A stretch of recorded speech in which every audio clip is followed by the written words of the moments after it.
Hello, everyone. Welcome, one and all. Welcome back to for a long time coming, another episode of Digital Realms D&D.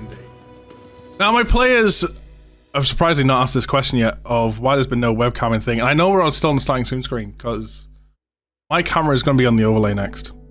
But I'm pretty sure not some of my players haven't seen what they're about to see. I have props. Oh! Nice. I have a D&D cloak. Let's go! I can now be the big bad. But no, so I bought this purely for a thumbnail, and I figured I'd pull it out for the stream. The thumbnail's been done, by the way. Anytime you're DMing, you should rock the cloak. It's fucking great. I will, so I'll stand up briefly to show this, so put the camera up. Wah! So it doesn't cover me entirely, so I am slightly too big for it to actually come around properly. This is kind of as far as it goes. It's fine. Looks good on you. But it did the job. It got the job done, as they say. But we are back with another episode of Digital Realms D&D. Episode 53, to be precise. Today marks the start of the final arc. Now, in terms of some of the stories we've told in this campaign, this arc could be incredibly short. But there are reasons for that. There is still plenty to be done, plenty to be explored though. And I'm sure there's going to be plenty of things we're going to come back to this tale in one-shots. For example, there is one tale that has to be told, with the Lunaria crew still, involving someone's sister. That is a plot point still to be examined. But, with all that said, we'll go into a little recap of our last session. So during the last session, you all fought Amia as a minion that she made. Using the power of Zorus, she channeled into a dragon.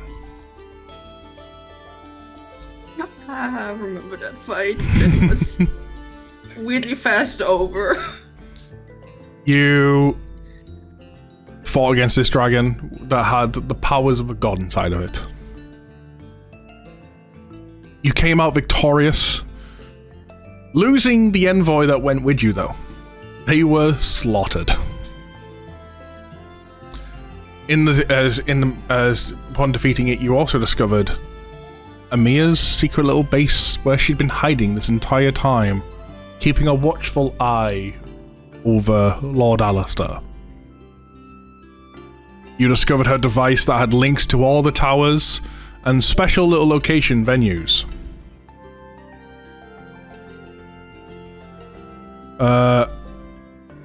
How much did I spend in total?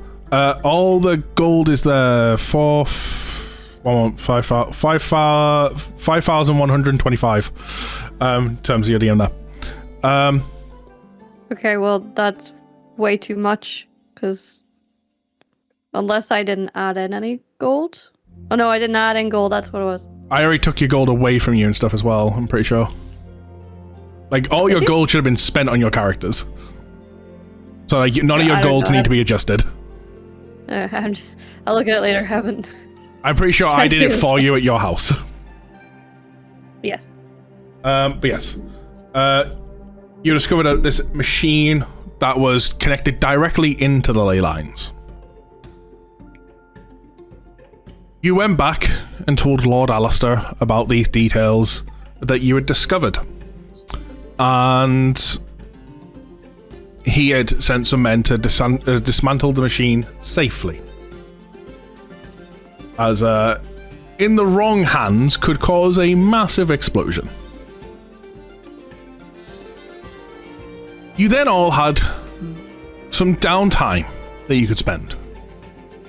2 weeks worth, to be precise.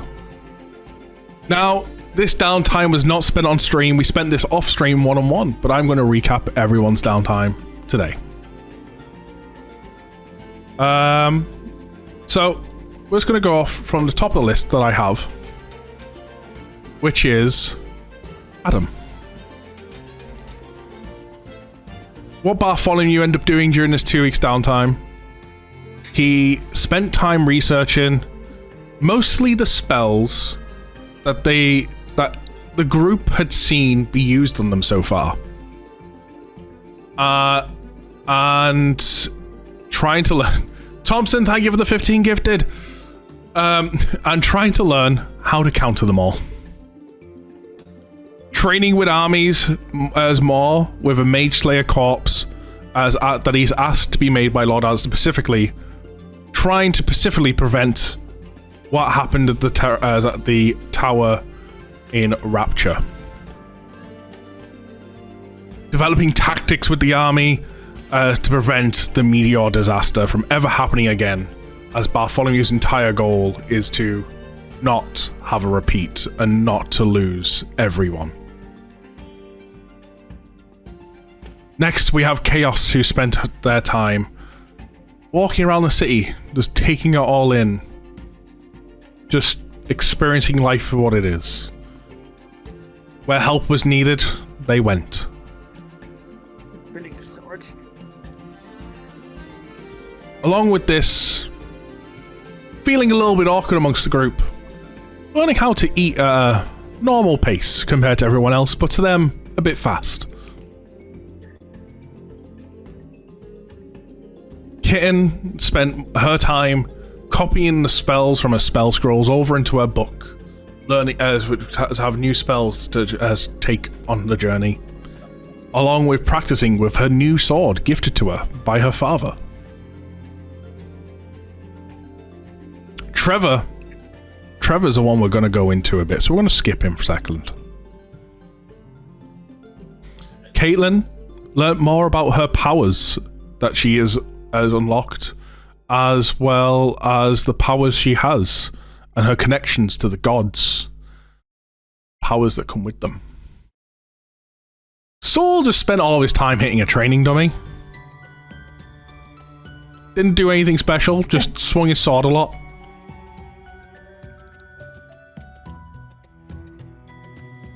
Trevor. Heart. For your downtime, we're gonna have this conversation in session. I should have, but you told me that. I'd rather do it outside, but... So during your many downtimes, during your many sessions, many days, you spend some of them meditating. Talking to Ifrit. How do you reach out? How do you start these conversations? Hang on, I need to remember exactly what I said to you. What you said to me was speak to Ifrit for more information about it. Okay,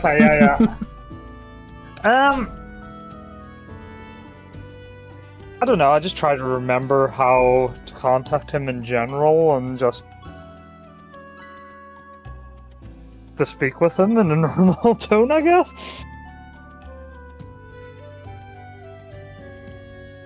I mean, you know how to contact him. Yeah. So what information are you trying to learn about him, though? It wasn't... Oh, yeah, I was trying to learn more info. Fuck, let me, it's been a while.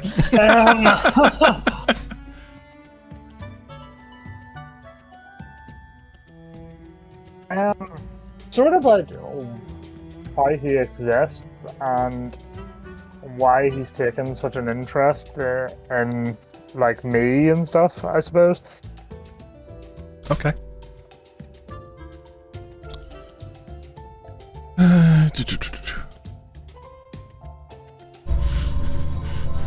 Well, okay, voice changer, I heard that again. I came to exist through magic.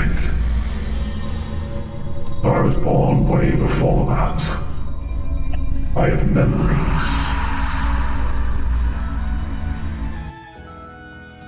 of fields ablaze, everything being fire. I remember being taken from this place.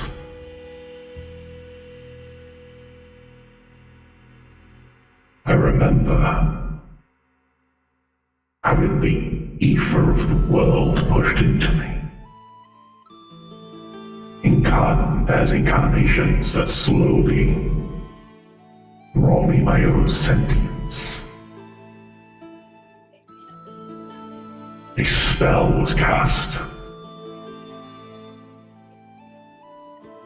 I am all fire. That is my purpose. My interest in you. Well, let's say, not all flames are ones that burn. Not all flames are ones that can be seen. In your case, not all flames are ones that are fire. You have a flame inside you that drew me. It's been getting brighter and brighter. Call it destiny. Similar souls brought together.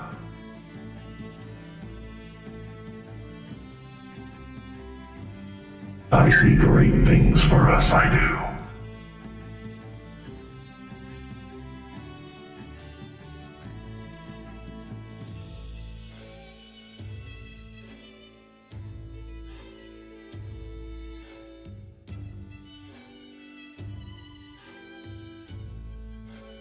Okay. I was about to say, anything else you want to ask?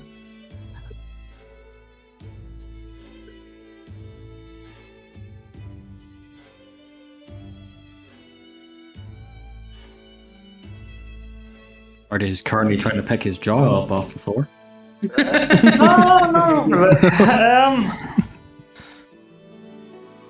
Honestly, I have more thought process of this, like, back before we stopped, and now I'm trying to remember it all. Well, you've been given plenty of warning. Mr. Mole, hello, how you doing? Nossa Thompson, thank you for the 15 gifted, much appreciated, thank you so much. We do currently have a discount sale on subs right now for the return of Digital Realms D&D. If you gift 5 or more subs, you get like 35% off.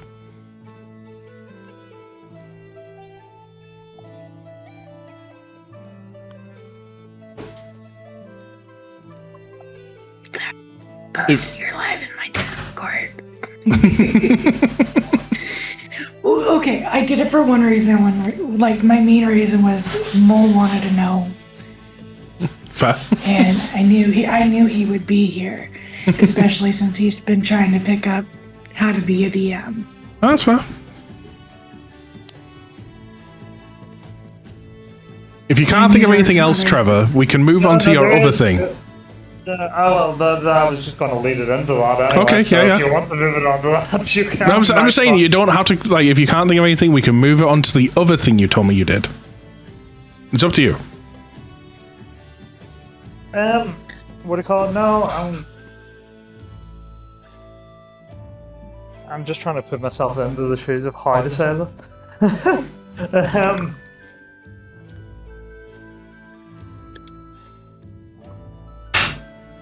As you know, there's someone else that has an interest in me. Someone, a goddess of nature. How you are going to have to learn to coexist with that in the same sort of space.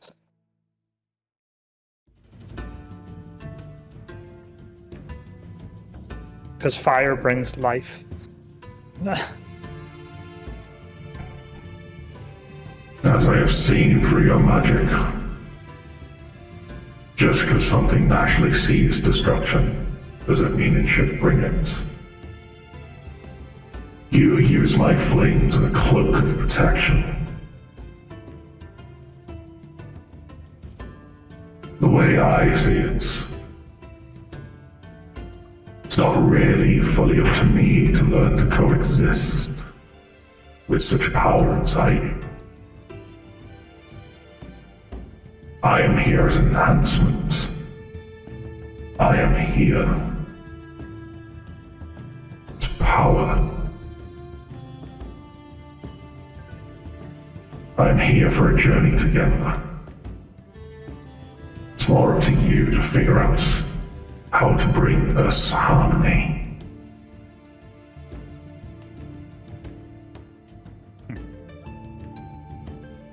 Never thought of it that way.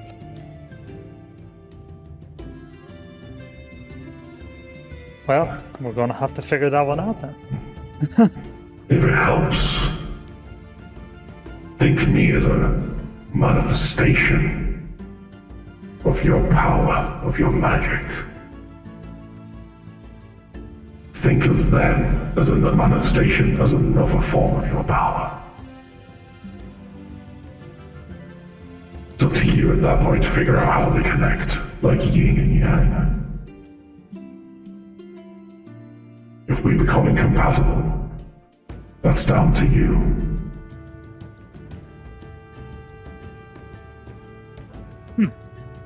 Thank you for this chat, I guess. Okay.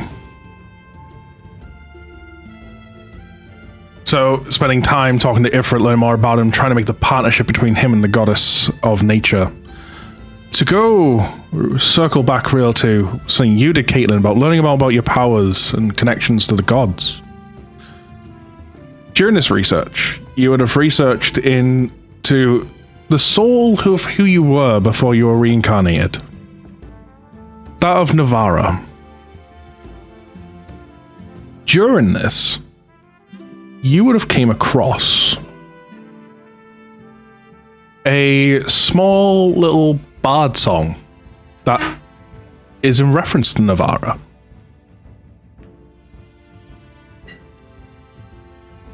As I just quickly pull up my thing for it as it loads. Boom. You will see it in ancient Draconic runic text. I will send it to you directly.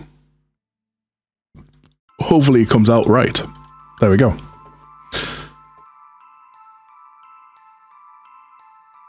But you find yourself able to read it perfectly and translate it. When soft winds sigh through dragon's wing, remember love she gave to spring. Her soul rides wind, her call is clear, the dragon's serenade draws near. So when the moon and wind align, her heroes wake, her stars will shine. In whispers breeze, her vow remains, to rise again through hearts unchained.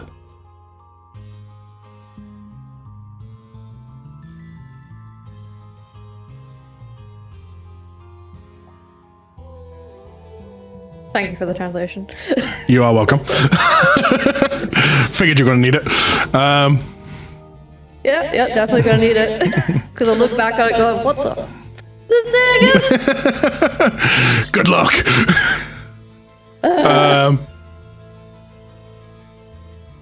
If you choose to show this text to anyone else, I can, for the sake of it, post it quickly into here, is how the text itself looks. That's rude. Specifically ancient draconic ruins. Just because you can understand draconic does not mean you can read these, because they are ancient. That mean you gotta be real fucking old to read it. Or have the soul of someone really fucking old. Yeah. But like I say, so it references that of a song a bard would say of an adventurers guild type thing, like an adventure done before. They were there for the tale. Just so people know kind of directly what we may be referencing if anyone's confused. Imagine that of Dandelion in Witcher. He tells the tales of the Witcher and stuff. Mm-hmm.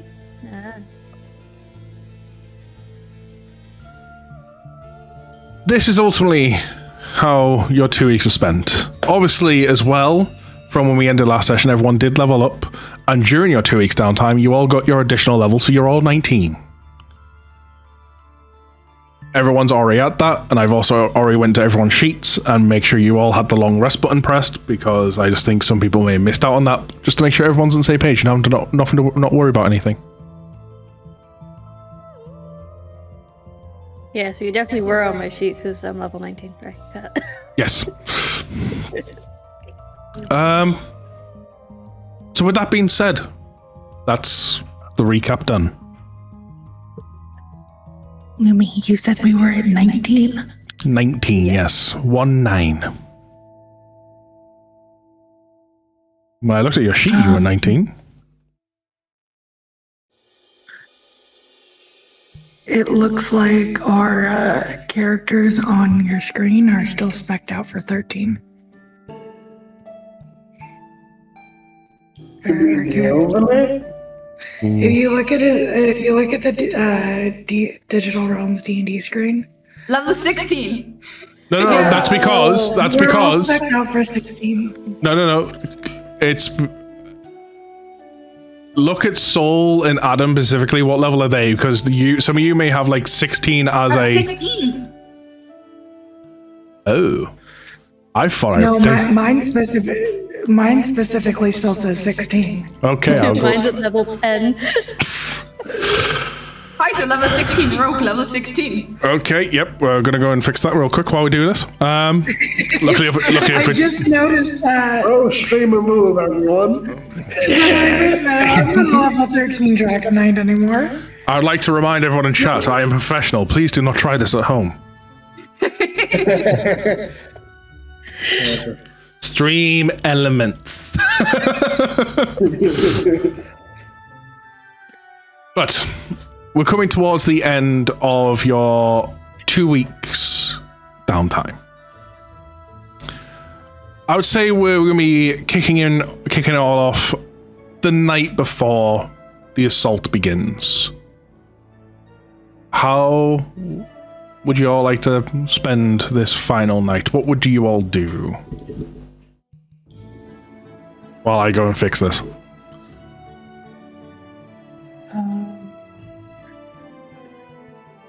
The DM would go, talk amongst yourselves. Yeah, go do that. I'm not here right now.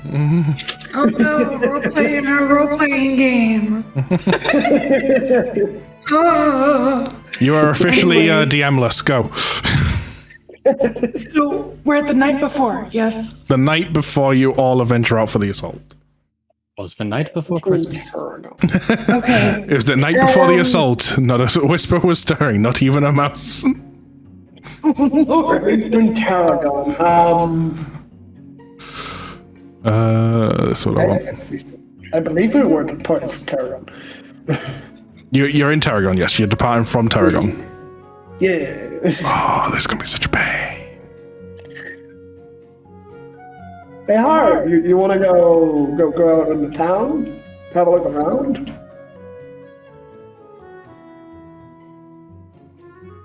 So we leave Tarragon in the morning? Yes. Indeed. Okay. Before anybody leaves anywhere, can I say a couple things, you guys? Sure. Sure. Maybe. So I was half expecting someone to go, no, fuck off. Probably would have actually cried. Rude. We've just been traveling together all this time. Who are you? You know, I may have been the stray found on the side of the forest, but come on now. I may be the one that was founded and immediate afterwards. I was gonna say, like, yeah. There's only three, to be fair, there's only 3 you here from the original fucking group. Yeah. We find Chaos's character and she immediately broke up the BBG. I just realized my mic was muted. Wait. Oh no. So, Bartholomew. Alright. I guess. Yes. You guys remember back in the academy when we saw that dark cloaked figure? I guess now we finally get our revenge against him, don't we? We get to bring what Granny tried to protect back into something along the lines of right in this world. Bring some peace to what Granny protected. Us. Ohio. Lunaria, even. Granny prepared us, and now we, all of us, will save Lunaria, Resna, Terranum, Rapture, everything. Kind of ironic. It started on an island and it's ending on an island. Yeah. I still remember, or I still have the stab wound from that goblin. Yeah, I remember that. You walked right into it, too. What? Oh yeah, Bartholomew just completely missed a goblin in the middle of a forest and got stabbed by it, you know. Why do you think I've been so hyper-vigilant? Okay, yeah, now it makes sense why. Yeah, he got stabbed by a goblin when we were sent out to deal with some goblins from the local forest near the academy in Ohio. Now it makes sense why he is so hyper. Yeah, now it makes sense.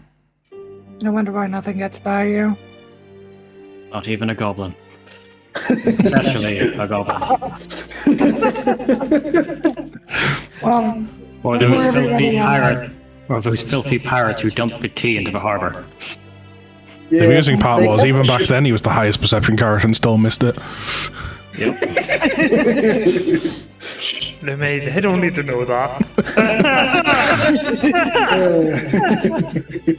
Look, it's fine being able to see everything and miss a couple things here and there. It's okay. Until it's not. But, oh Jesus.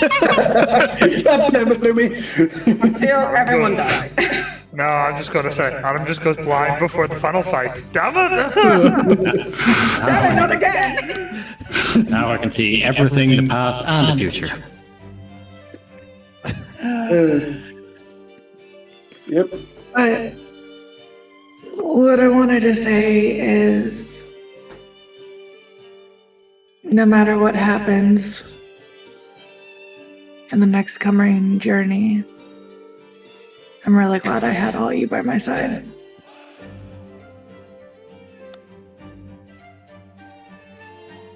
What?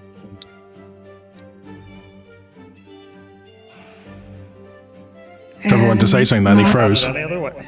There we go. Yeah, my disco died. And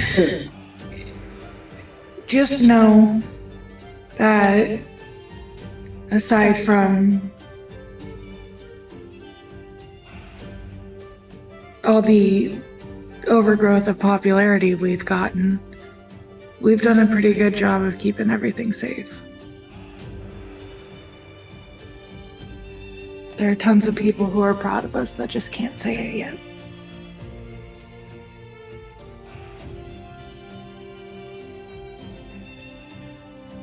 So, regardless of what happens in the final leg of this adventure, I don't think there's anybody else I'd rather be beside than you guys.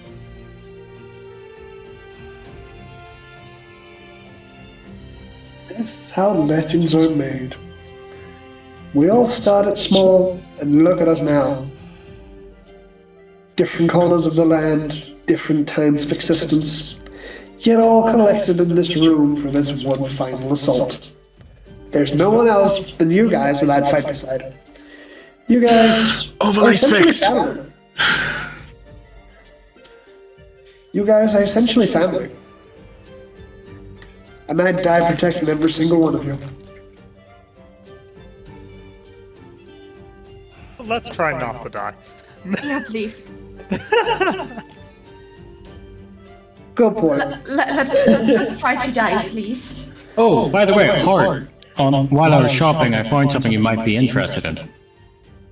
Oh, Yeah, it's a book I found. It's The Lusty Draconian Maid.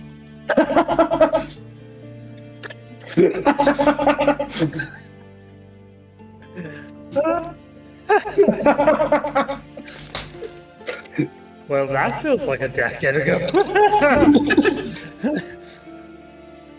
I think Alden just smiles and looks slightly confused.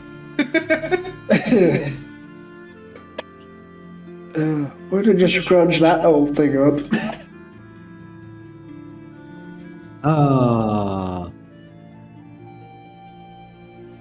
No idea. Well, at least It's, you didn't pull out a leash. That would have been worse. But yeah, I'm apparently pretty sure we written still have that somewhere. it was written by a female author, Beth Esda.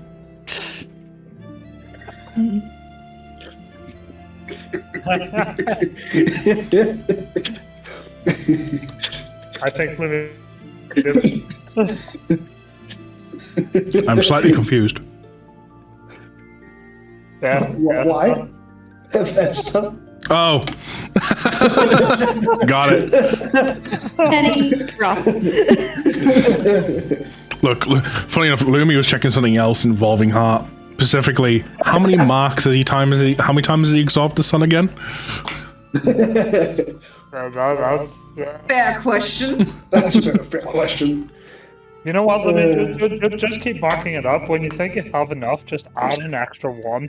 And then when you go to recount it, just add an extra one again. Look, I already added an extra one just to make it a fucking round number. You're not getting any off. You know what? Then in that case, just add an extra 2. No. You have enough, sir.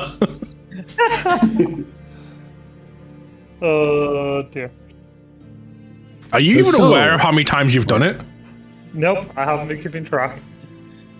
That's how many times. Better for Discord to die. Yes, Adam? So Lucian. So they Yes, character name. I thought it was more. So what have you been doing during all this time? These 2 weeks. I've been training. Did a small bit of shopping, then training. So Making can sure I I always imagine? hit my mark. Can I imagine that in combat you'll be better than you were when I first seen you in combat against that paladin? Yes, that's the plan. I swing, I swing, I swing. Damn it, Bart, shut the fuck up. Are those some inside jokes that I don't understand? It's back at the academy. So Back inside in the jokes I don't academy. understand. Okay. Basically, the entire fight involved one swinging a sword, then the other swinging a sword, and then the other swinging a sword. No elegance, no maneuvers, just swinging swords, seeing what hits. I've much improved my technique from back then. Now I swing my sword with elegance.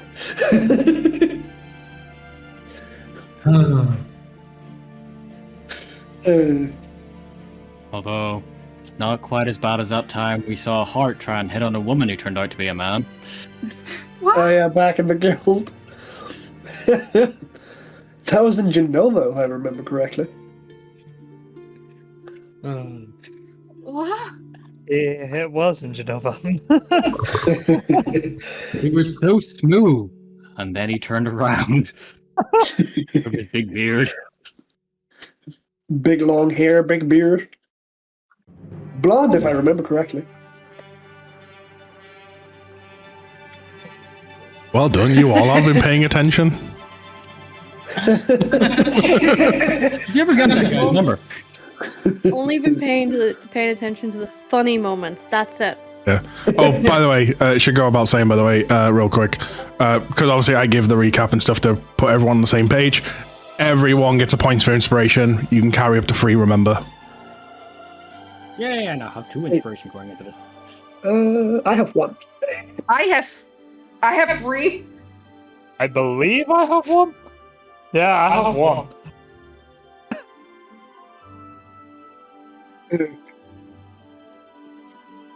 I must have spent quite a bit last time we were playing, because I remember I had quite a few. I'm pretty sure you used 3 just to keep rerolling one number. Maybe. Might have been a saving throw or something, I don't know.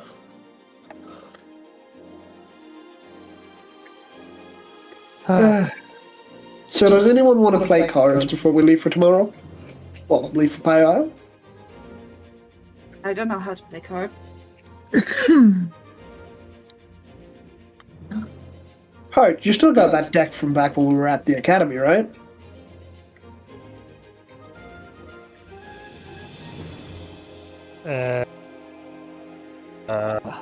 Wasn't that Dragon Chess? Yeah, you play chess a lot. I have Dragon Chess.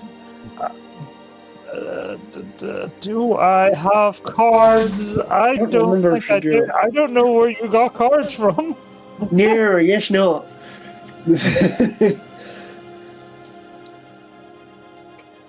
None of us, I think I could have sworn we played cards back at the academy. Was it Wait, Argo? not to ask. Lumi, did you add these things or Nope, these, like, I left it all to you to add. Cool. I was wondering why I couldn't find them.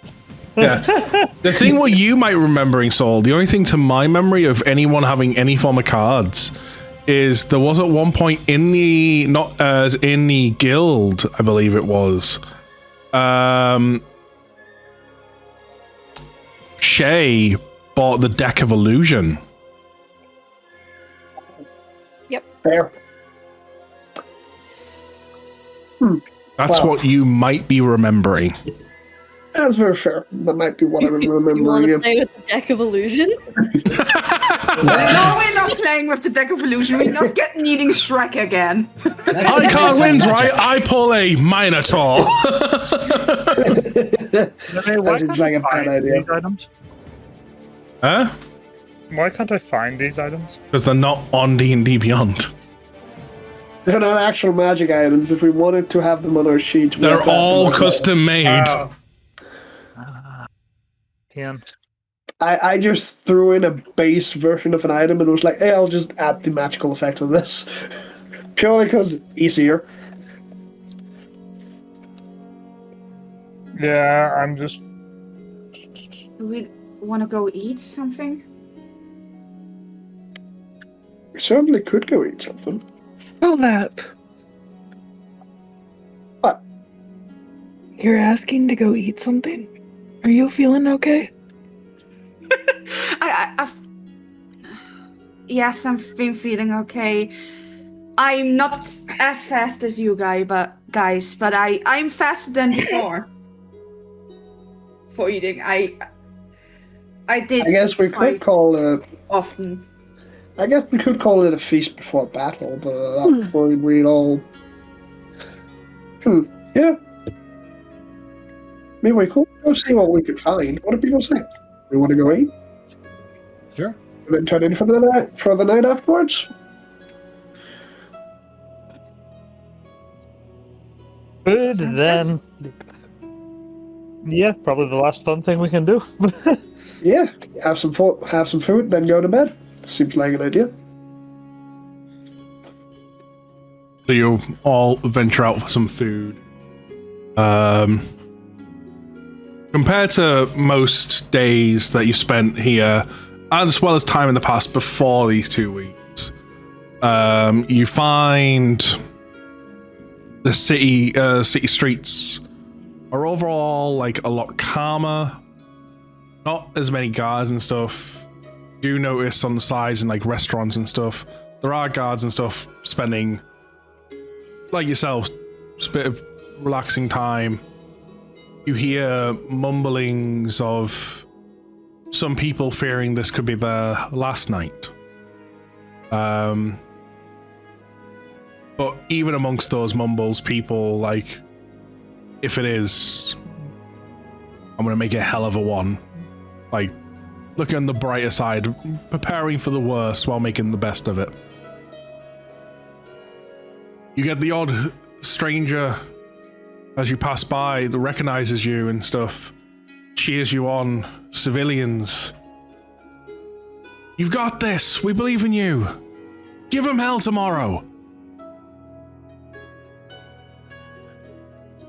soldiers as they pass you will be following your lead into combat. You eventually, almost like subconsciously, without meaning to, revisiting old memories, find yourself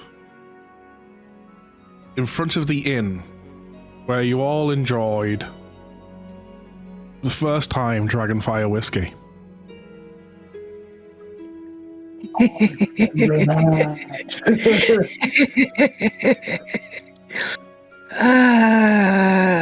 Well, this place seems rather perfect, doesn't it? And I just looked at the rest of them. Yeah, sure. As you enter, it's not overly bustling in terms of like, there is cheers in going on, but they're a lot calmer. People trying to not get overly drunk. People just having a good time. Knowing tomorrow is a big day. Few look over as the door opens, curiosity gets the better of them. Few that catch you. Hey, it's Bahamut's Chosen! With that, the innkeep looks up. It's been a while. Come on in. Innkeeper counts. Got one more joining you? Lila's too big to be inside now. Even with her outside, I only count 5 of you. What? As you look around, Yeah. you realize Bartholomew has slipped away. Oh, god damn it. Damn it, Bard. I thought it was going to be Argo. Why does Bartholomew slip away? Well, I'm sure he'll get here at some point. Just get us a table for 6 anyway. Certainly, not a problem. Alexander! Preferably by a window. Yes, place by the window. Certainly. Alexander, get over here. See to our guests. A boy, teenagers, comes up. Looks like he's pretty much at the start of his growth spurt. He's still kind of small, childish looking, but you can see like the fact that he's starting, like the height is starting in him and stuff. Hello, follow me. Right this way. Table by the window, was that? Yeah. He sits there and goes like, come on, this way. So that's guiding you. And here we got one right here, just perfect for you all. And he sits there and like before like any of you get in, you kind of watch him crumble over a little bit, like unlock the window and push it open. So then going, you should be able to call her from here. If you just give me one moment, I'll go and extend her table for her. She gets her own table? You watch as you all go to sit down, you look out the window, curiosity, Lila comes. Alexander's like running outside and stuff, like runs out the building, gets up to your window, and you see there's like a little bit, he kind of pulls up and lowers a leg on there. There we go. Right here for you, it's right here for you, girl. Because we are in Tarragon, right? Yep. You are Tarragon, indeed. And without like feeling the need to like run again, he's just there and like just kind of ask for the table. So, what shall it be? What can I get yous? Well, I think first of all, a round of dragon whiskey for all of us, and probably a cup of tea for when Bartholomew gets back. Certainly, not a problem. Are you looking to eat tonight? We have some lovely pork recently put on. It's lovely, tender, juicy. The Lord has really poured out all the stops for all the inns tonight to make sure everyone's bellies leave full for the morning. I'll have the pork. Yep. Sounds good. With a side of any Lucian, like, essentially mumbles something from his home village. Yes, certainly we can do that. We can get get some cricket fries.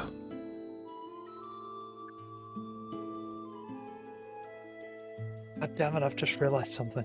Oh, what have you just realised? Argo has the bag of gems still, doesn't he? Huh? Argo still has the bag of gems. No, he handed it off to you, as I remember. Did he? I vaguely remember him saying that he did. And if I remember correctly, I think he said he either gave them to Lucian, Bartholomew, or he may have given them directly to Shay. I think he gave it directly to Shay. Directly to Shay, yes, because we were like, they are lasting the night. Yeah, it was directly to Shay. There we go. There. But I do remember him handing them off. Yeah, and they didn't last the night.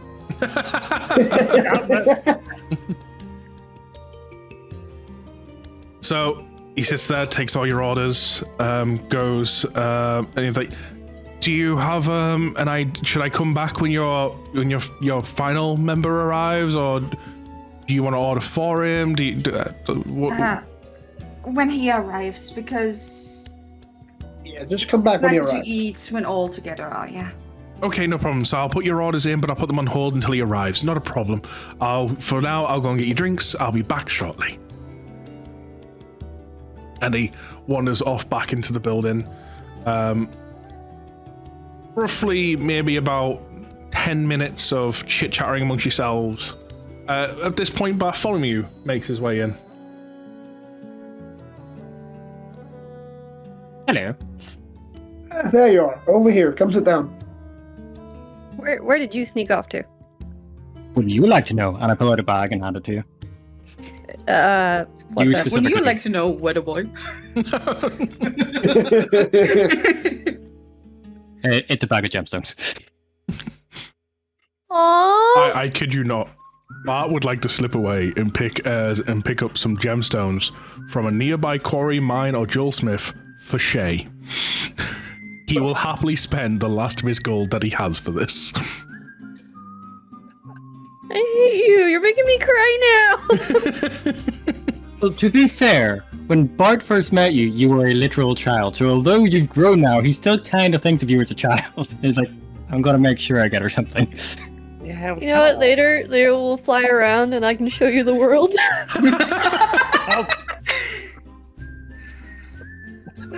Oh God. I miss this so much.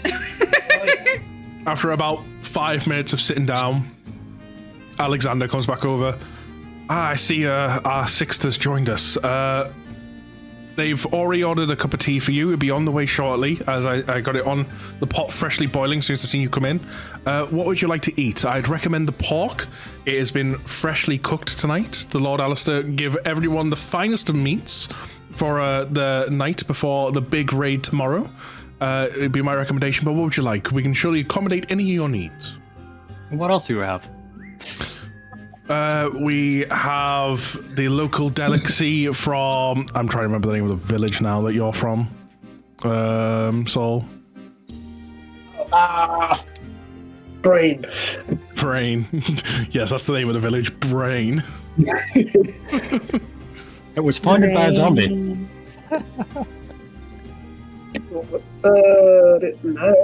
I don't want Draconian notes. I don't want Draconian notes. That's the last place I want to look in. Numbers. God, I hate how I've got to do this under my old system. Right, so I'm looking for note number 1. Why did I not have this in here? Bartholomew starts waving his hand in front of the guy's face. Is like, is he okay? He's just been standing here silent for a while now.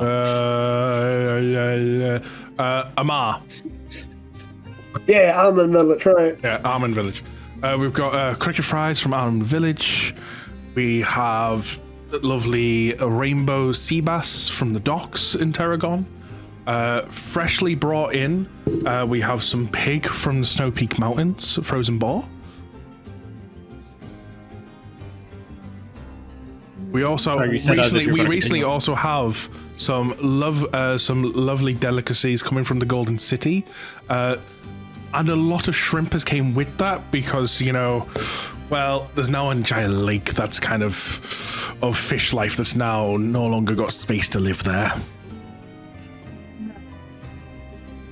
And after all that, I'm going to take the pork. Certainly, sir. I'll get that on for you. As now get all your meals out in prompt time. Also, a message from the innkeep.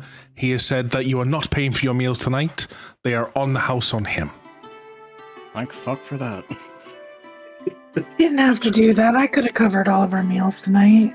He insists he will not have heroes such as yourselves paying for meals in his establishment, were his words. Thank you. Oh, so we're not good enough. Our money's not good enough, huh? Oh my goodness. Please express our thanks to... Yes. Yeah. Please extend our thanks. I will. Share Shay reaches gratitude. over and flicks Bartholomew behind the ear. Stop it! At which point, as he's getting ready to leave, wait, stop that, you. Sorry, Giz causing trouble.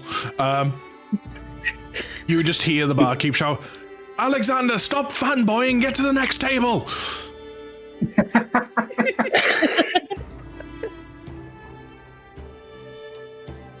Oh, look at that. We have a fan, guys.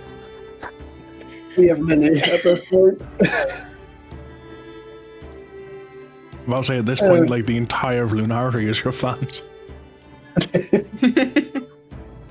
It's really surprising how we can walk around town and not get mobbed. Yeah. Yeah.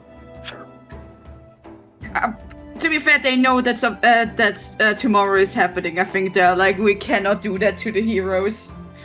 Today, of all days. Yeah, not today. Plus, again, we might still if have they a- try mobbing me, I just transform into a dragon goat and I find my pockets. That's mugging, not mobbing. Shit, Same shit. To be fair, they tried to throw me, I just stopped flying. Isn't that most of you? So, yeah. Yeah. I'm trying our party. I'll summon a giant bird. Yeah.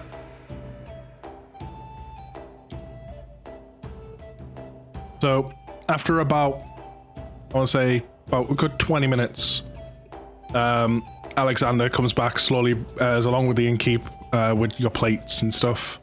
Here you go, please enjoy your meals. If you need anything else, please just shout over. We will. Thank you again. Thank you.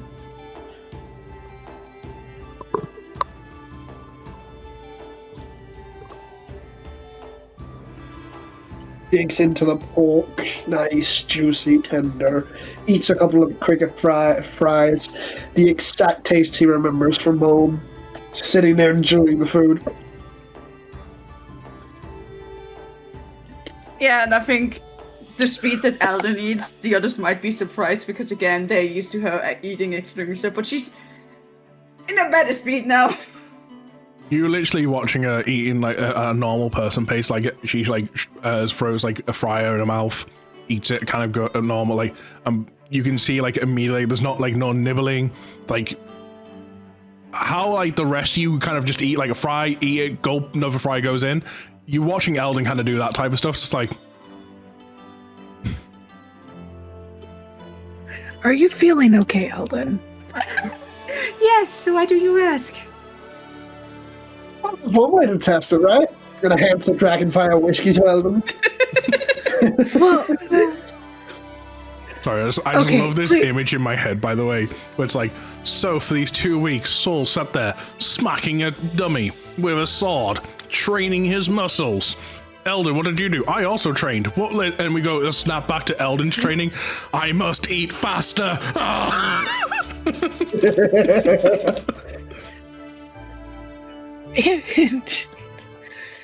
Eldon, please don't take this in the wrong way at all.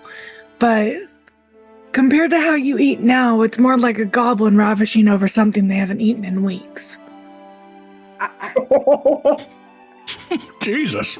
That's the way to say it. Jeez. I think Alden's just Ew. fork and knife down, just, I'm full, and gets up. You see a clean plate. And she just walks away. Well, Sabrina, shall we do the honors? And he raises the Dragonfire whiskey. The cup goes up to whoever falls first. To Bahamut's chosen. Drinks, I think. You feel it build up as the gases mixing, and you feel the burp coming up your throat. Open his mouth, ready for the fire to come up, just... Now, for you, those of you that are drinking the whiskey, like, compared to the first time when you weren't used to it, like, there was a small flame that kind of came out because you just kind of weren't used to the whiskey and stuff. And Safrina had a bit of a better flame compared to the rest of you because she'd had some of this in the past and stuff. Now, with your experiences and all this, it's like a small actual dragon's flame coming out of all your mouths. To the What point about the Caitlin, though? Huh? What about Caitlin, though? Did Caitlin partake in the Dragonfire whiskey? Yeah. Where most of your flames reach quite a bit of height, Caitlin's flame reaches the ceiling and spreads across it. Shit. This is fine. I thought I was the alcoholic. To be fair, we've seen what she can do in combat. I think it's fair that she can do that, right? Right? Yeah, I guess fair enough. I feel like that's just an argument of unfair advantage. She's part dragon. Exactly. That's an unfair advantage at this point. Wonder what'll happen if we feed it to Lily. I was gonna say, couldn't you essentially call me part dragon at this point? Pretty much. I think we're all, well, most of us are part dragon or otherwise. In one form or another. Yeah. No, Bartholomew is still very much human. I'll have you know Eldon that is me and very much the Bartholomew are full-timer. not part dragon. Yeah, Eldon as well. Eldon's not part dragon. Yeah, Yeah, that's true. only half our party. Only Yeah, half like our half. party. I'm about to say, if anything, Lucian is still full on human. Yeah, He just takes on a dragon's appearance when he fights. yeah. And is as fierce as one when he fights. That was good food. Mm-hmm. You all enjoy your meal. Go back. Turn yourselves in for the night. You all wake up nice and early the next day, ready for departure, as you were told. You make your way to the docks. You see an armada of ships ready to sail. Groups from all over Lunaria. Each of them, group guys getting on the ships, final preparations getting made, crates getting pulled aboard. In the middle of all of them, though, leading the armada, you see Lord Alistair's ship.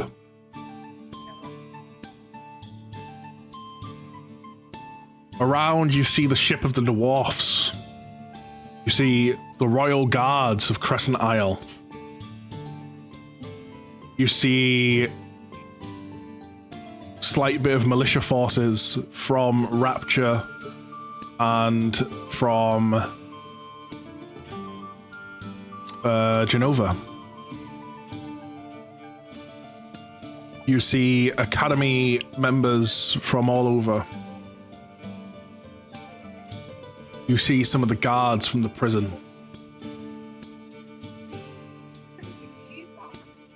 Lunaria has came out in force, ready to take this fight.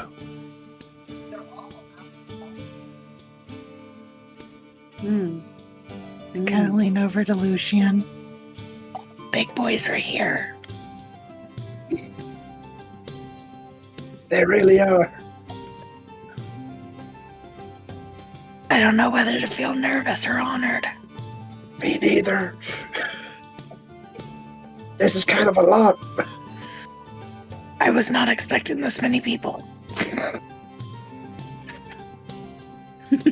With your whispering, you both suddenly feel a pat on the back, kind of shoving you forward slightly, followed by a laughter. Ha ha! Let's go. Bahamut's chosen. I'm honored to be on the same ship as yous. I flip around. It's the fucking dragon. It's the fucking dragon. It's a fucking traveling dragonborn, isn't it? It's a traveling dragonborn from earlier, yes. From way early in the campaign. But there is something different. There is something different about this dragonborn. Something. Safrina, Yule Clock, and the rest of you will notice slightly. His armor now has emblems on it. Emblems of a Dragon Knight recruit.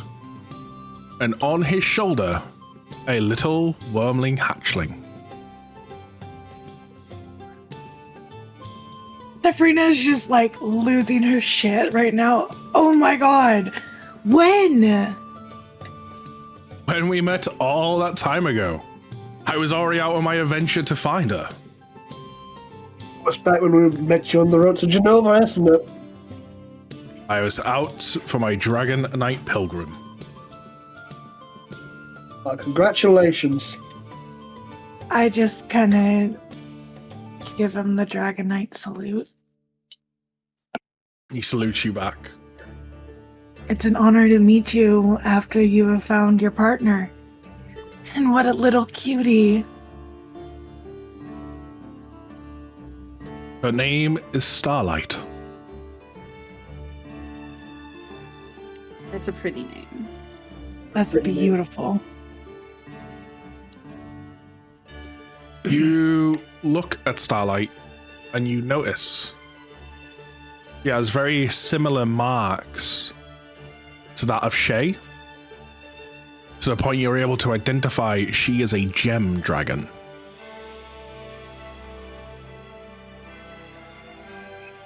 Dragon wormling. Though it's implied rare from what I know.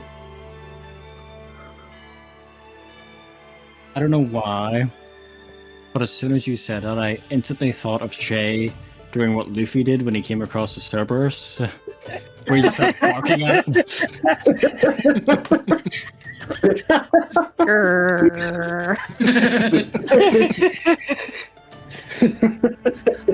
Yeah, I had in my head the just image of when, like, Kitten said, "Oh, what a wee cutie!" You just, I could imagine her dragon just in the background being like, "I'm cute too."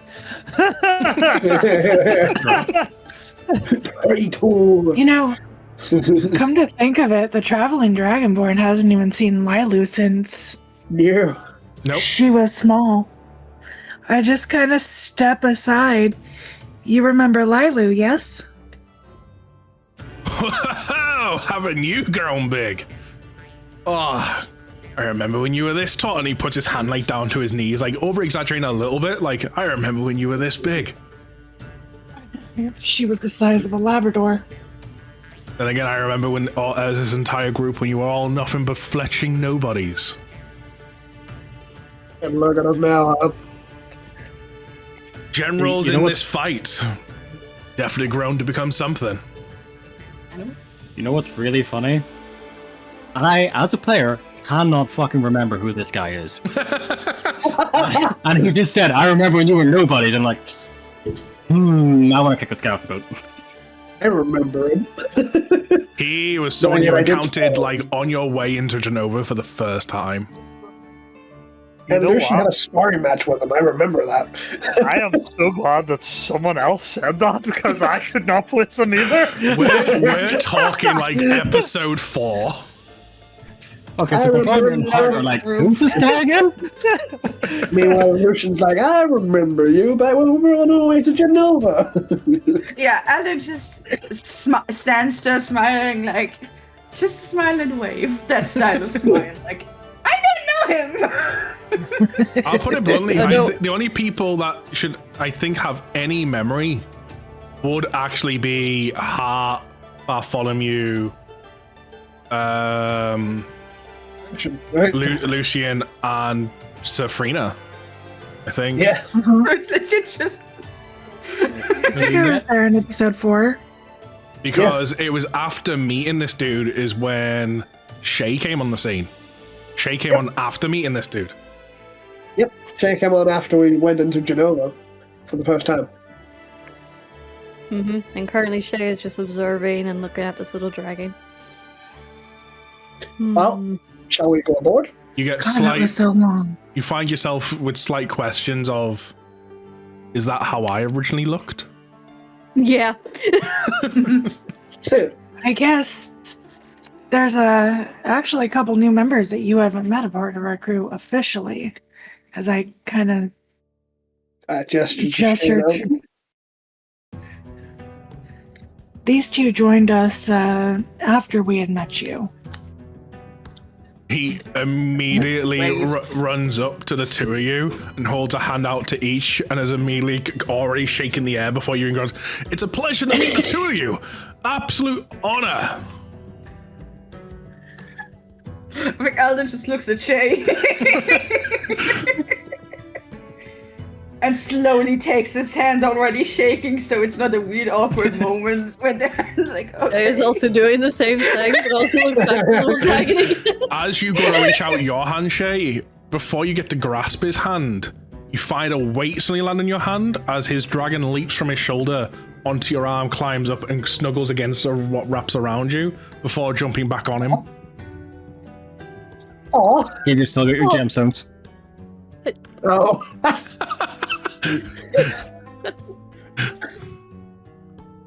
Like, why all of a sudden do I feel lighter? You find a chunk missing from your neck. Sorry, I guess Eldon, Shay, this dragonborn we met along our journeys very early on, before you two became a part of our party. Okay. I had a great old sparring match against him back then. It's a good time. Well, it's a pleasure to meet you. Yeah. A pleasure to meet you. And a sweet little dragon you got there. Well, thank you. We'll have plenty of time to spend together. Like I say, we're assigned to the same boat. Ah, very nice. It's gonna be Shall we get to the boat? We can't exactly stand here all day. No, we can't. We can finish conversating on the boat. It's gonna be a while before we get there. It's gonna be a trip indeed. I kind of just What it's gonna take. start strolling towards the boat, Yeah, me too. trying to glance around if I can see my dad anywhere. You will see him helping on Alistair's boat.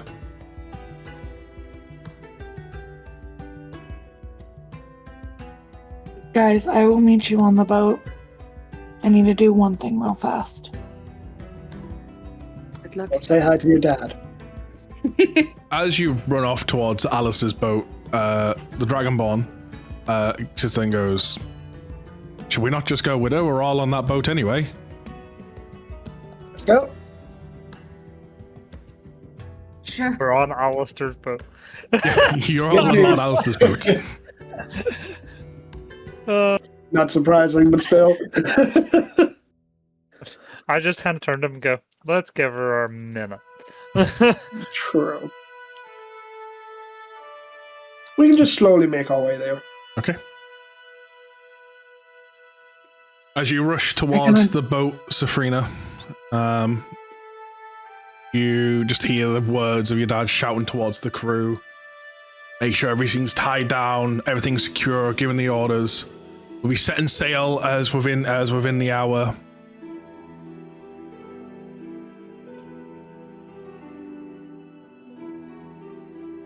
so engrossed in trying to make sure everything gets done, he doesn't even notice you run up.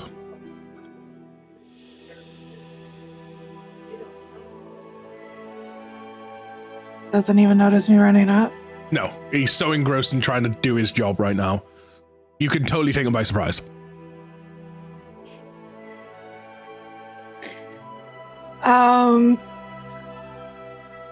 Okay. I will just kind of rush behind them and kind of give them a small jab in the side. A very light jab. He is so engrossed and not prepared for anything that he didn't even, like, he was not tensed up or anything. So what you believe to be a small light jab, like, is took the wind out of him slightly because he just wasn't expecting anyone to jab him right now. And you hear him, like, in the middle of his order, like, we need 3 men on this crate. Oh, what the hell?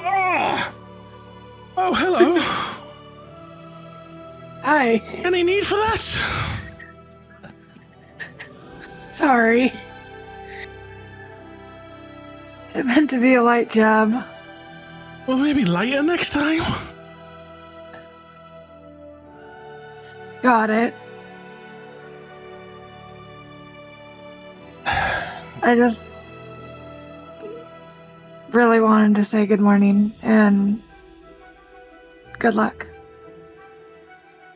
As you kind of say that, you just feel his arm wrap around you and pull you in. It's all gonna be fine. I know. Trust me. We're all gonna make it out of this.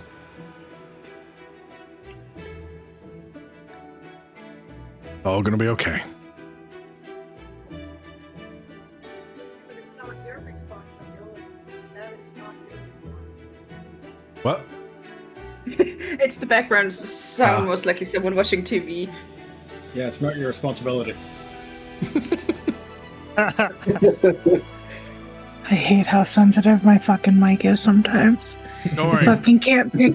It can't pick me up when I'm sitting right in front of it, but it'll pick up noises that are upstairs Don't worry. and on the other side of the house. I know the exact feeling. Back when I lived in England, and this was like the first house that me and the wife got together. Like the very first place we moved in was just 2 of us, no friends or anything. I had a Blue Yeti microphone, and I could be like this close to it, like I'm with this mic, and I could speak into it, and I'd have friends go, "What did you say? Huh? What?" Now, in terms of the house relative, it was like myself was against the wall. There was a door like over this way into the bedroom, and like the wife could be in the bedroom, shout something through to me, and I hear that clear as day. But me right in front of the mic, nah. It's just like, what the hell? And even now I still deal with the sensitivity issues. On Discord, you're all talking, you get no echo. I do not see myself light up, you get no echo. I look up at stream, my mic bar is going crazy, picking you all up in my mic. I'm like, ah! Oh no. And I've dealt with that for the entire campaign, by the way. Oh boy. Which is why sometimes I go back through an episode and I'm like looking for if there's anything I need to cut out or whatever. I'm hearing massive echoes because I'm looking at Discord for confirmation. Like Discord the entire time says there's no echo, we're fine. Stream says we're not. Oh no. But I'm just gonna kind of take a step back and give my dad a proper salute. He salutes you right back. And I just head on the boat. Just to let you know, all dragons are either going to be flying or contained as below deck once we set off. You get an exception because you have your little trinket you can do with yours. If anything, I'll keep her as a bracelet until we're there. Understood. with that, he kind of looks out for the rest of your group, seeing them in the distance, kind of slowly walking, waves them, shouts over, "Come on, hurry up!" Instantly just speeds up. Yeah. As you all get aboard, seeing everyone rushing around, standing as in the middle of the boat, maps out, planning away, you see Lord Alistair.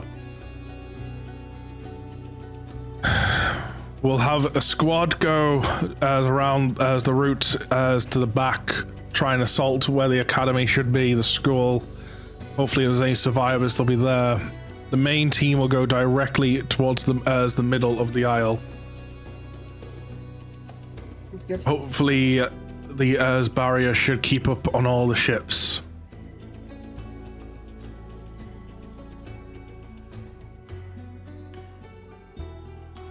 Looks up, sees the rest of you.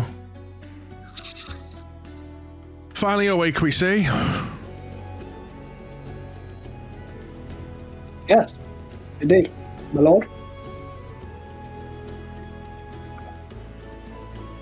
We ready to take this fight then to them? We're as ready as we're gonna be. Got a few tricks up to our sleeves that we worked overnight to prepare. One final question for you, though. An item I gave you a long time ago. Have you decided who's gonna wield it? Have we? No, we haven't. We haven't. Not at all.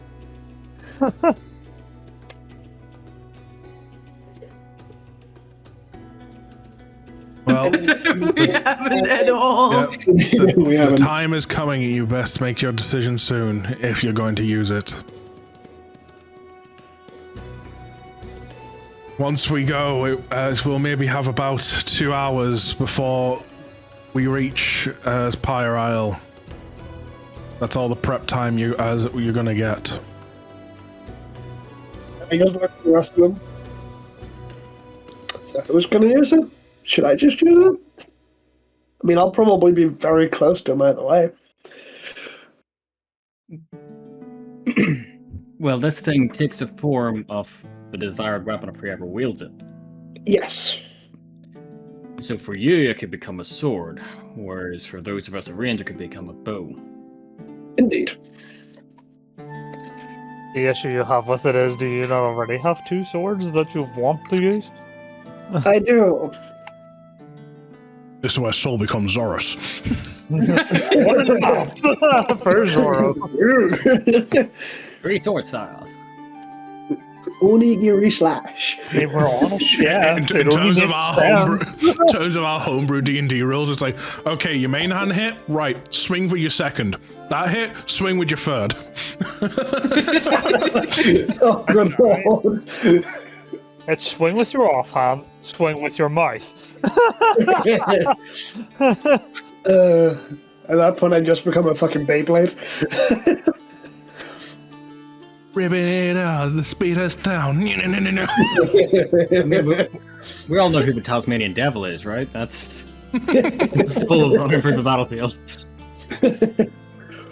Right. Green Light Dragon, thank you for the follow. Welcome to the binary. Hope you enjoy staying in the database. Actually, out of everyone here, Eldon, Yes. why don't you take it? I'm not the best with the bow still. It'll take whatever desired form is best for you. It doesn't necessarily have to be a bow. Or Mr. Mole, thank you for the follow. But yeah, I can try.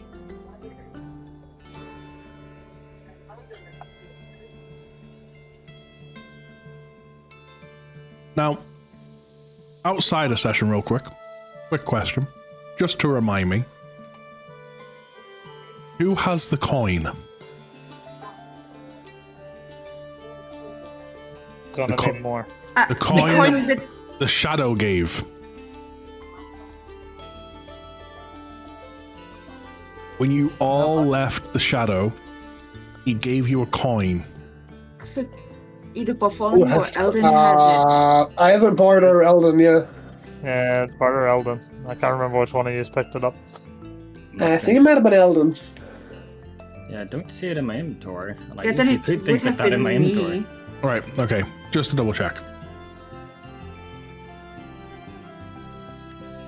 Must have been Eldon. Would Just make a- sense. It's just to double check for something later is all. I think So- for all intensive purposes, Eldon has it. Okay, that's no problem. Right, back into the I'm session. going to check one thing that's in my inventory to see if it's still there. A little bag with an orb in it. It's still there? Yeah, it's I still have there. a bag with an orb. You shouldn't do. The only person who has a bag with an orb should be Yeah, Bartholomew. but somehow I have Orb of Bahamut. What the fuck is that? Oh, that's the That's the that's weapon. the orb that gave us. That's the weapon. That's the weapon. Eldon always had That's the a weapon. weapon. Look, let's just remind ourselves that Safrina has a fire red gem tucked in her bag somewhere. Well, no, if we're being honest, because she's not It's saying stuck in otherwise, her bosom, yeah. it's still stuck between her breasts. True. It is now a part of her. It's been there that long.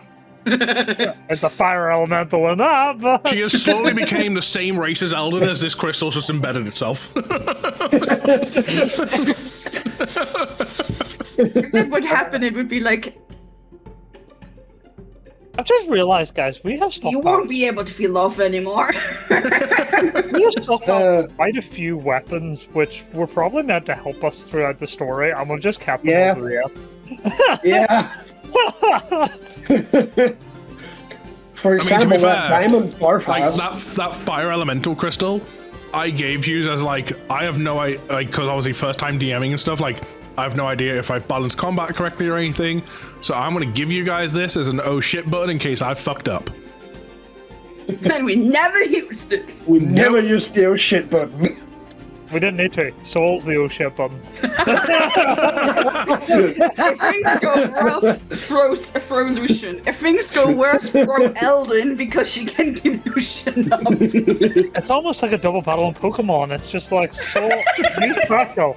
Eldon, use recovery. It's almost like if you really wanted to compare it to any form of video game, it's almost like a JRPG. I wonder where JRPGs get it from. Dungeons and Dragons.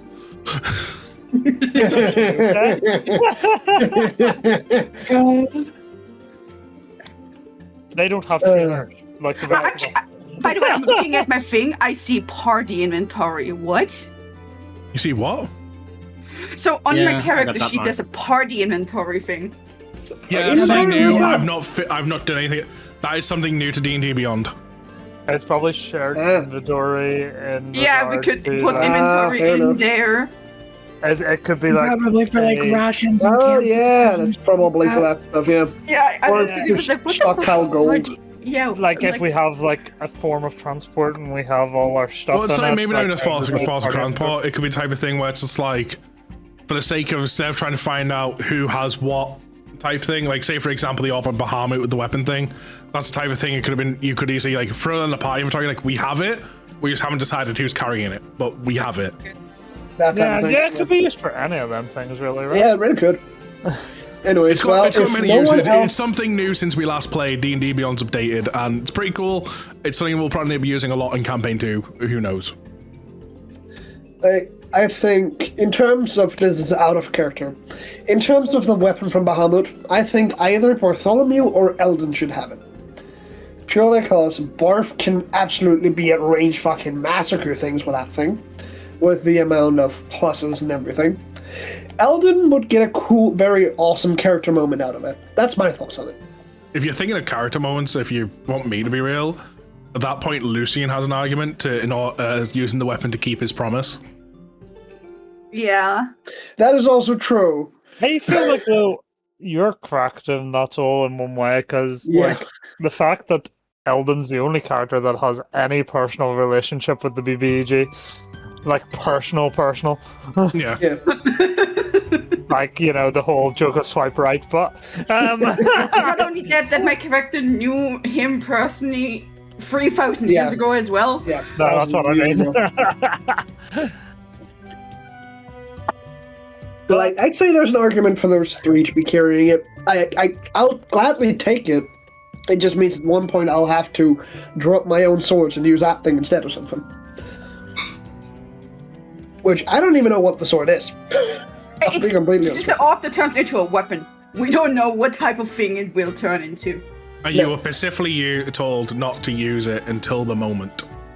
Yeah, until the moment. Until we face Malik. Until the final strike, even, I believe.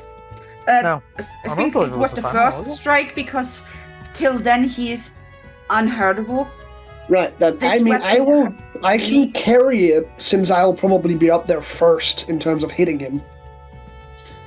If that's what people want me to do, I can certainly bring it along and then just switch over to my own swords or continue using it. I'm fine either way. Kitten, what do you guys think? We're the three that aren't planning to use it, right? I'm not planning to use it, so. Yeah, so who do you think should use it? Yeah. Because I'm sitting here on a process like, I could use it. Yeah, like, you could use it. And I have items to make sure that I don't fucking miss. I just put the Orb of Bahamut into the party inventory. Cool. So if you don't see it, refresh your page and you'll probably see it. I just I'll probably be. Let me see. I think yeah, this is easier at the moment. And I'm gonna move Eldon's pocket watch into the party inventory as well, because... Fuck knows where that is. That's been handed around so many times. That's why it's like here. You know what? We'll Have the pocket put watch. the orb I have that lets you like say someone's name. Man. Oh, here, that's a point. Just while we're at it, let me just take out this orb and say, who do you call her name again? Amir. I mean, you know her full name, didn't you? Yeah. Amir's full name. Remind me, did I say you could hear things through the orb? You couldn't, could you? We could see them. You could see, but you though. couldn't hear. Not here. The question is, does Harp remember her surname? Amir something? Emir. You see some randomer in a faraway continent. I was saying, that's a perfect last name. Here. Yes, the orb will suddenly just accept Drax something. Why do party members remind me? I just imagine someone names this character Amir Drake something. And they just chose it. I'm gonna make a one-shot character if we do it and make their name Amir I'm playing through, my character's called Amir Drop something. He became an adventurer because he felt like he was being watched at some point. Anyways, I'm gonna say her entire name into the orb. Amir Dracules. Okay. You see an image of Amir standing over a volcano. Next to her stands Lord Alistair. Malik. You see, Lord Alistair says he's evil now. You see Malik standing next to her, and underneath them, inside the volcano, you see an army of dragons with the 5 orbs they have slowly fueling all of them. Well, Lord Alistair, here's your situation report. Situation report. As Lord Looks at the orb, like, what? As Lord Alistair grabs the orb and looks at it, what you all see, almost just like he knows, see Malik lift his arm and just point in the direction of where you're all viewing from, and just snap, and your vision goes. And you watch as the crystal has a slight crack in it. I loved all the information I got from that because my Discord froze exactly as you said. He points. He points, snaps, the vision goes, and the crystal cracks. Oh, class. I can just imagine Lord Alistair looking at this orb and being like, why did you not give us this earlier? That would have gone so much easier. Anyways, let's go. Yeah.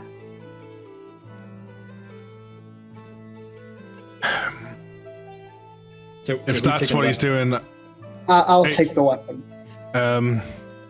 Lord Alistair looks to you, Hart. We've only got one way to counter this. May I have your orb? And he specifically is asking for the orb that you use to protect yourself from dragon breath. The necklace. Pull off the necklace. And Was it a hand necklace? It is a necklace. It was a crystal, wasn't it? I remember No, it was a necklace. originally a It crystal. wasn't- It was originally an orb, is why I'm remembering It it. was 100% a necklace. It's It maybe was an a necklace. Huh? Now. No, it has always been a necklace. I thought Because it was, it was Adam's cleric that gave it to him, and he gave it to us after taking it off himself and Huh? handing it to us. I'm True. pretty sure. You see- Yeah, I don't remember his name. Oh, as you give him it, Alistair looks to one of his people. Connect this to the power source. We're gonna need it. Esper, that's his name. Esper, yes. That's your character's name. Esper is his name, yes. Right, okay. In that case, I guess we should get ready. Guess we're going. Yeah. As the ship gets its final checks underway, and after about half an hour of you getting on the boat, Alistair walks up to the helm, looks around, sees everyone ready, and he opens his mouth to start to speak, and you'd almost expect him to shout and bellow, but all of a sudden you all feel a connection as he speaks into all your minds. But you can feel this connection to the entire fleet. It's time we set sail. It's time we end this war. It's time to bring peace back to Lunaria. It is time for mortals to be the rules of your own destiny. After this, it's time for us gods to go back into hiding. But I ask you as this one final time to lend me your strength as I lend you mine. For this day will be marked down in history, and we will bring down the greatest threat that Lunaria has ever known. In the name of your god that you choose as you brought to life and believe in the name of the Moon Maiden, it shall be done so. And you hear in your voices echoing, for the Moon Maiden! As they all shout this, Shay, you feel energy, aura, boost to the strength just roar inside of you.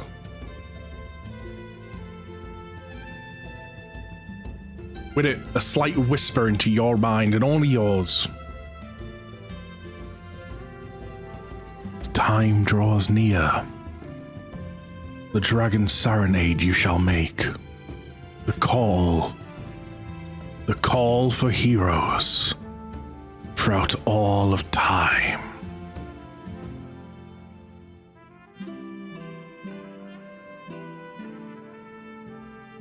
Actually getting chills here.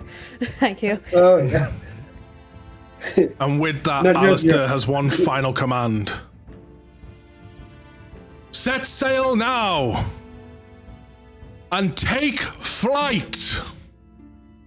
With that, you watch as all the ships start to take off from the docks. You feel yours move. You watch as the ships ahead of you start to pick up speed. Faster than a boat normally should. And you watch as literal magical energy starts to pulsate out from the ship you are all on. And you watch as one by one the ships in front of you all suddenly, out from the side, sprout as wings as they all take flight. Similar form and shape to Alistair's ship when you flew it from Crescent Isle over. This isn't an armada of sailing ships. It's an armada of flying ships.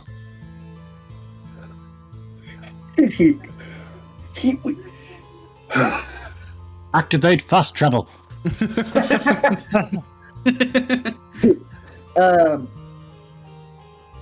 By the way, something I want to just point out. I don't know. We're just speeding through all the travel time. Do we want to do anything during the travel time? Because I do have one thing I want to point out. Is when we're about 10 minutes away from Pyre Isle, Lucian is going to turn to the entire party and inspire them for 10 straight minutes because of inspiring leader. You all have been calling him the leader the entire time. Now I'm making him the fucking leader. Of inspiring leader too. I vote to demote so.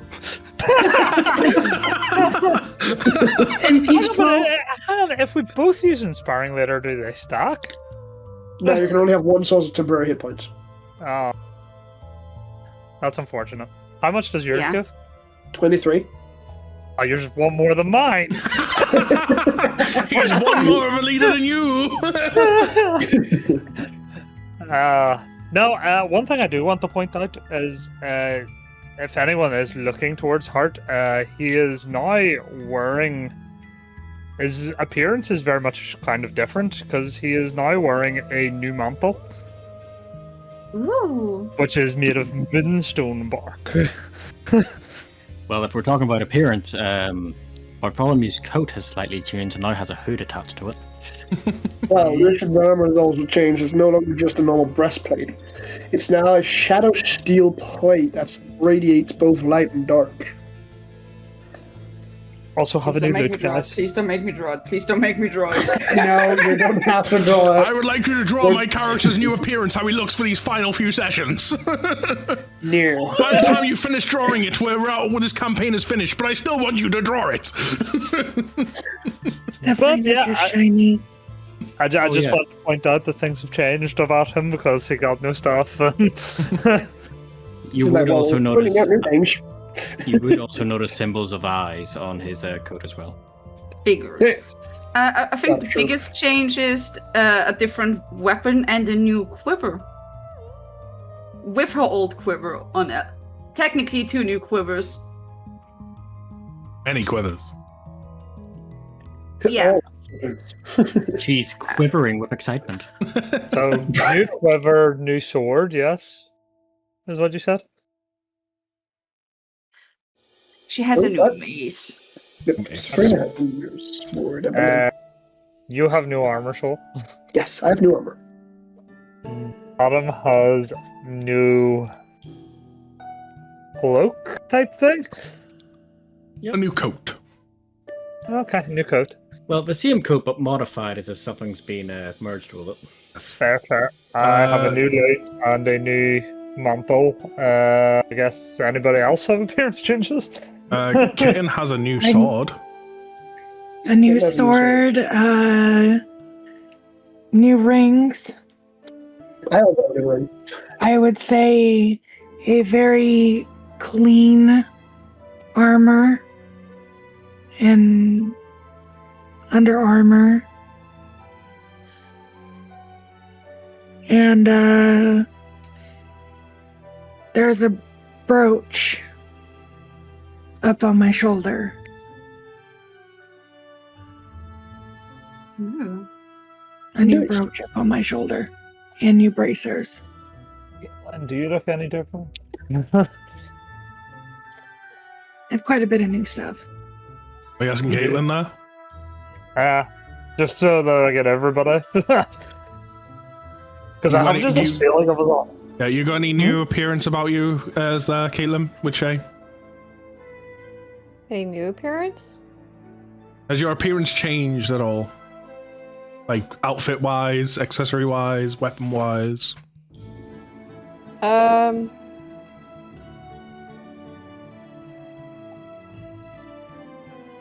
Not really, no.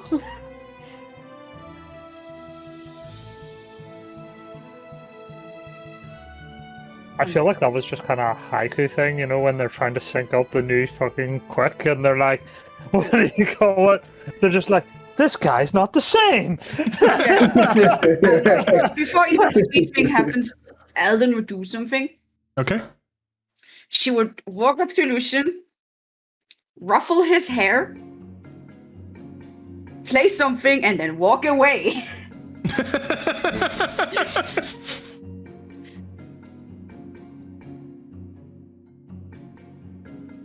How would Lucian respond?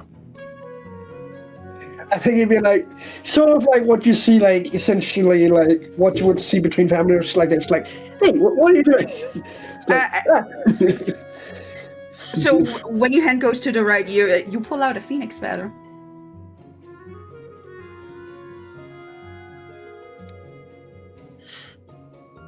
Matching to hers because she has her on the left side of behind the ear. right back.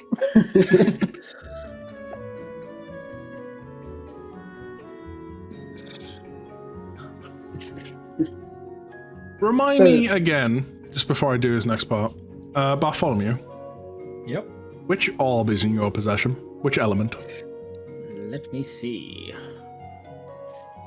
It should be right at the bottom. The white orb. White one. Okay.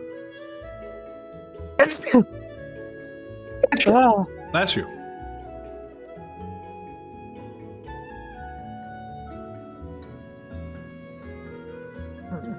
As the ship sails, and you look on to the distance, you see an unnatural formation of clouds surrounding the isle.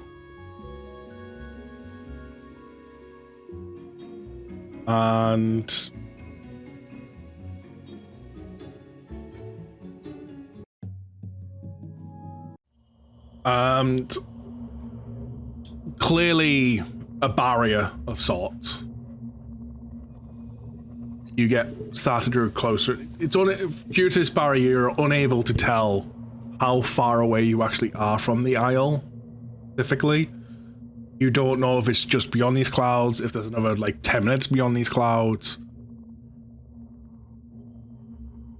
Well, then it's at this point Lucian would do the inspiring speech for 10 minutes so everyone can gain 23 temporary hit points. What is your speech? I should have totally written something down from this. You should have known that was going to happen. I should have workshopped some. Yes. 100% you should have.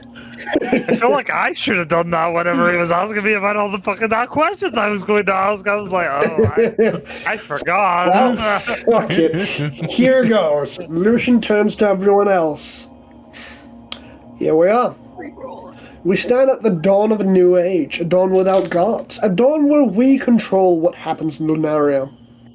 Let's do our best to protect that dawn. Family, friends, friends, the world, Lunaria itself. But most of all, each other.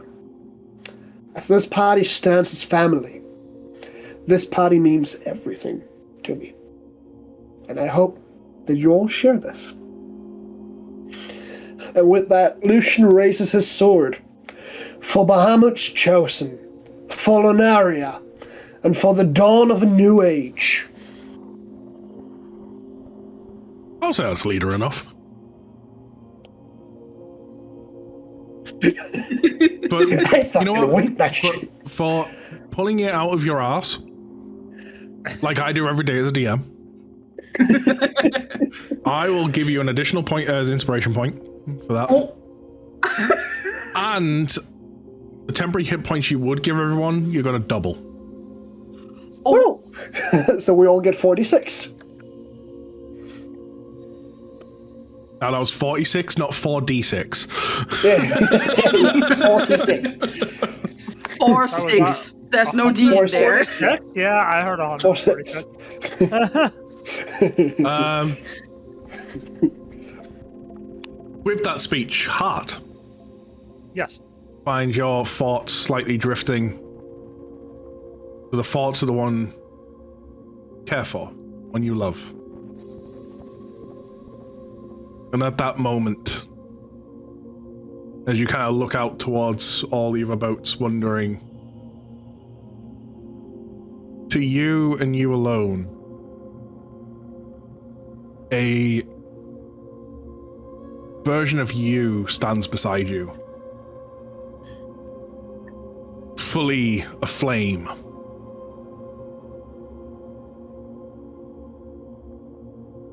She's here. Just over there. 3 boats.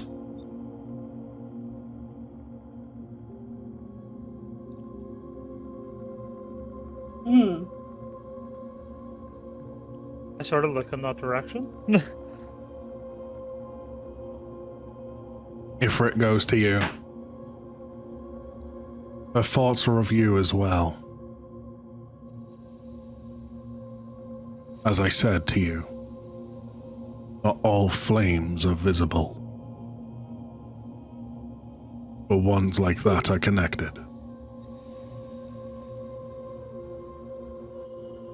And with that, you watch as the flame version of you, of Ifrit, just slowly blows away in the wind.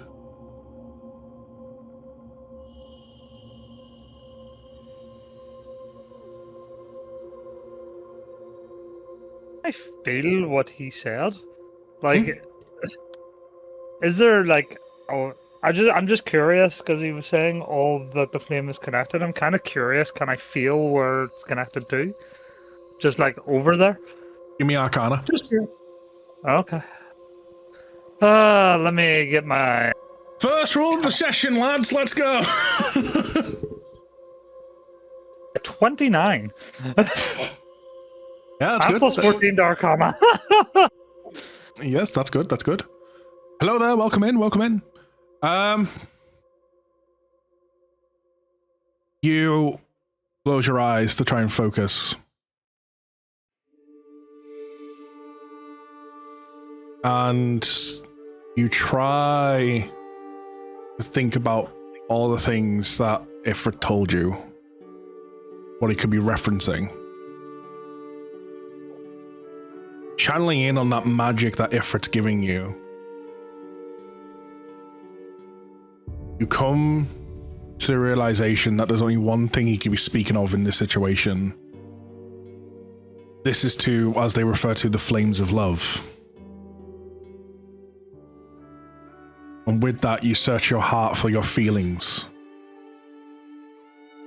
You home in down to the deepest core of them. The memories when you were children, when these feelings began. Core of this flame. And you find, all of a sudden, and feel it in the air. A slight connection pulling off. You feel it as it waves through all the boats.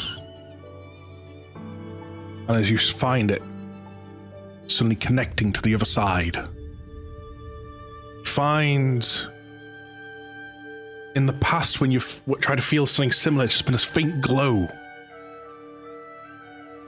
You watch as the connection turns from a slight fainted glow of a flame and becomes a form. No visual appearance, like details, similar to how Ifrit looked to you in that moment. A body of flame, but enough to tell. She's there. She's amongst this armada. But you feel something more at the other end. You hear a slight prayer from her heart. Heart, please be safe. Come out of this alive. I want to travel together with you.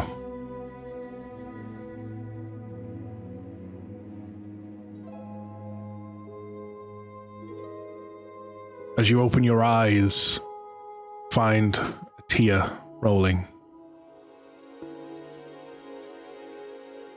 As to be expected when deeping into the corest of emotions.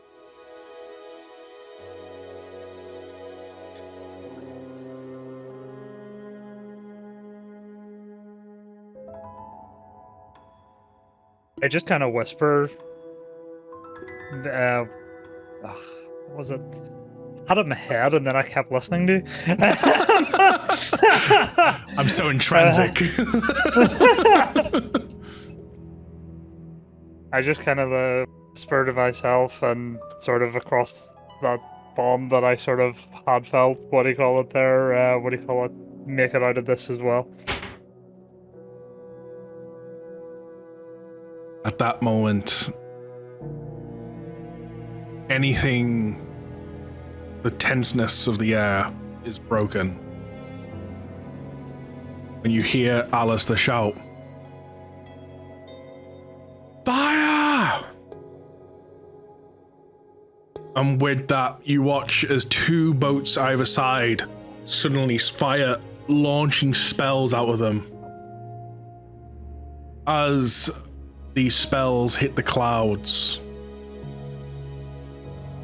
the clouds suddenly start dispersing. Right underneath the clouds is the isle itself. And immediately upon the clouds dispersing, here roars, dragons flying out immediately. Immediately, all of them are setting assaults on the ships. Go lower! We need to get to ground! The combat has begun. You see on the floor, on the ground, as battalions of troops stationed. More and more dragons appear throughout the sky.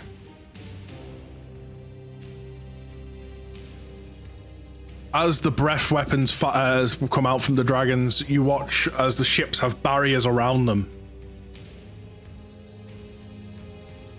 You find three come towards your ship, breathe down on it. As much as you all flinch and get ready to cover and guard, just like everyone else, Alistair stands there unflinching as the barrier protects the ship.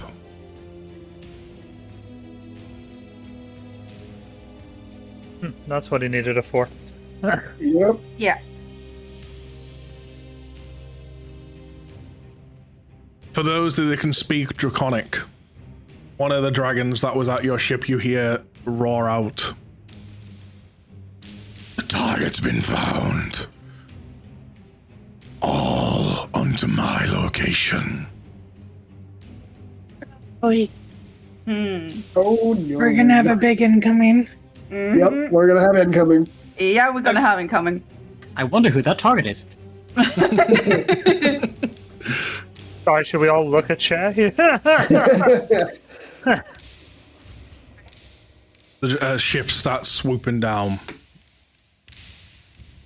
More and more dragons, as you see, leaving the volcano. All of them kind of making their way towards you. You see a lot of them starting to swoop down towards the battalions as they start to pick up as battalions as they've prepared platforms for the dragons to lift. If they wish this battle to be in the sky, we'll take it to them. For Tiamat. I mean, what are the platforms made of? Wood. Ah! And what are they lifting them with? They're literally Like, it's a lifting with rope or chains? the claws. So there's like a one bit of wood tied to the bit, and then it's like chains like come off for that. Okay. Excellent! Ah. Beautiful. Watch as they start rising up with some of these battalions. The dragons keep trying to as breath weapon the ship to no avail. They start targeting other ships, still no avail to them. Eventually, some of the dragons start coming up with the battalions, and as they're starting to pass through, some of the battalions just start to leap off and start to leap towards the ship. Toms! I would like to use my, well, let me see if I can remember the name of it. Because if they're leaping straight off onto the ship, I'm gonna use my wind fan to blow them back down. Yeah, you can do that. While he's doing that, Right. let's spread some flames among them as well. I'm going to take out a necklace of fireball and add some flames to them. I have 5 charges left. That should be. So you watch as Bartholomew pulls out as his fan to start to do the gust of wind. Immediately, Hart goes, "Shall we?" Both of you combine together. Suddenly, winds start brushing down, and out of the wind, suddenly sparks start to form, and flames come down. You watch as they're doing this, troops are actually jumping off the platform like, "Get him!" And immediately just...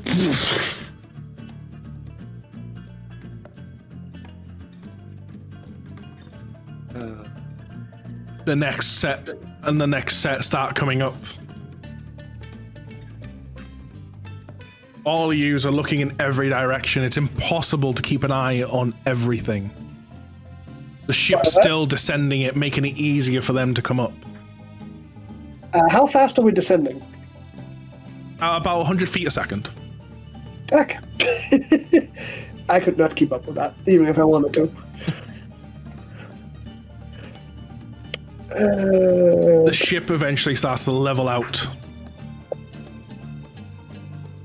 Our one goal is to try and get as lot as close to the lair as possible. All of our troops, take to the ground. At which point you watch as Safrina's dad shouts out, "Release them! Release the dragons!" You watch as all the ships, including yours, as the front compartment of all of them suddenly drop. And out from these compartments, one by one, each ship, 3 Dragon Knights rise from each, taking the fight.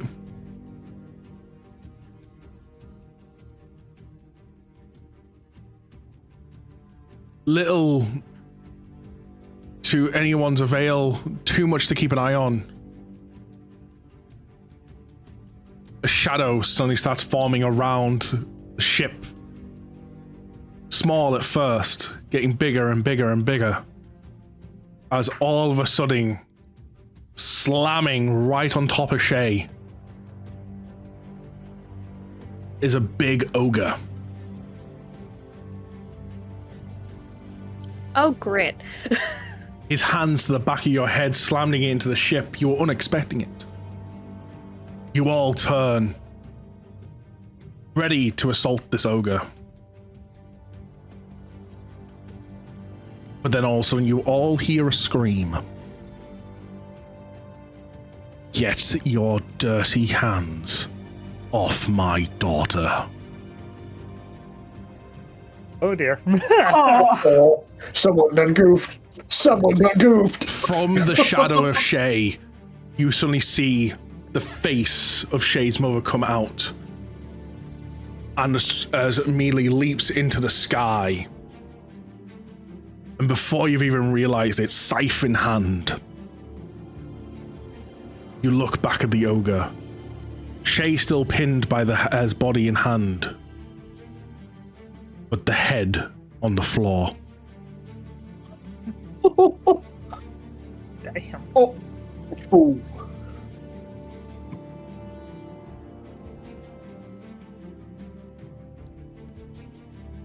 As she lands, she shouts out, "I think it's time we join this fight."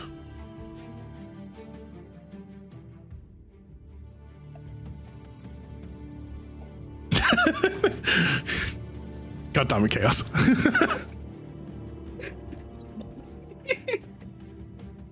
She lifts a hand out to you, Shay, to lift you up. Are you okay? I'm good.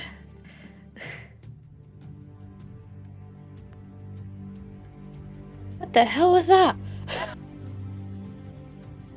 That was their last mistake.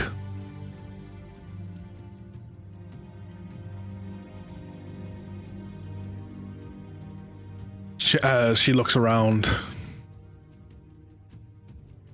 Alistair, I have figured it out. I've deciphered the ritual. I have the turning tide of this war. It will be in our favor.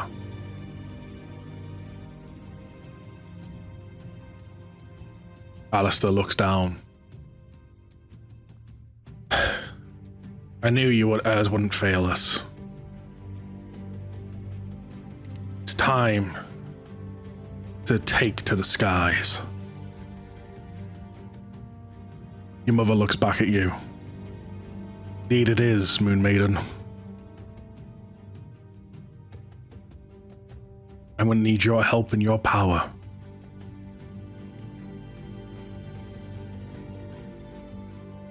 You like helping your mother out? I'll help her any day. Then let's ride. She starts to run off off the ship and dives. As shouts back towards you. Take flight, Shay. We need to go to the sky. That Shay turns into her dragon form. You catch her. She directs you. Go as far as you can, up as high. Keep rising and rising. To the point where there is nothing around, as you can see all the combat underneath you.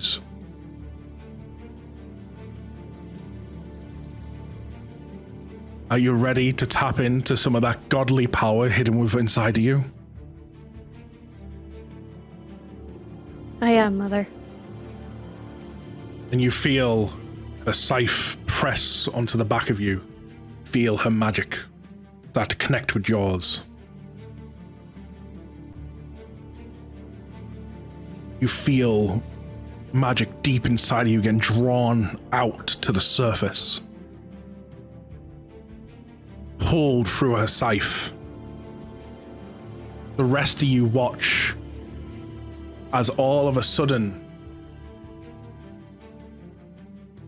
watch the sky, the moons forcibly start to come from either side of Lunaria. They reach towards the sky, going higher and higher. Feel magic in the air. This is Shay's magic.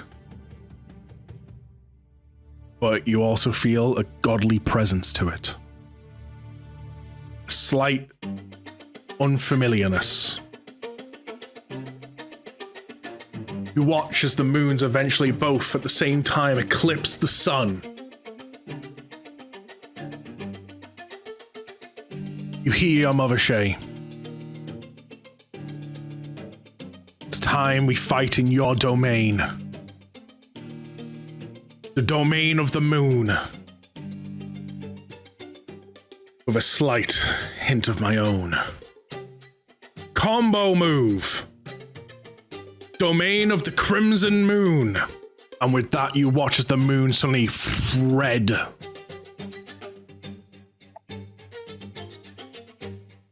You feel the energy and the aura of all your comrades suddenly starting to raise.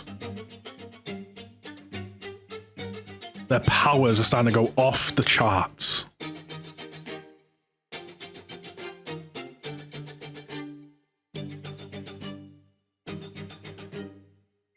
What do you think, Shay? This is a taste of your power.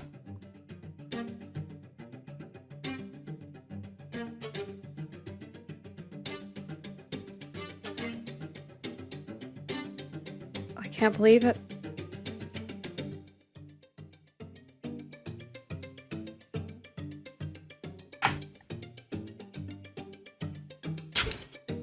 sympathetic soul.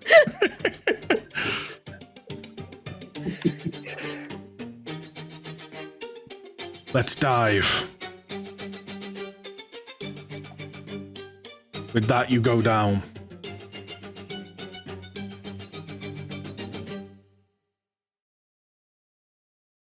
Those on the ship still.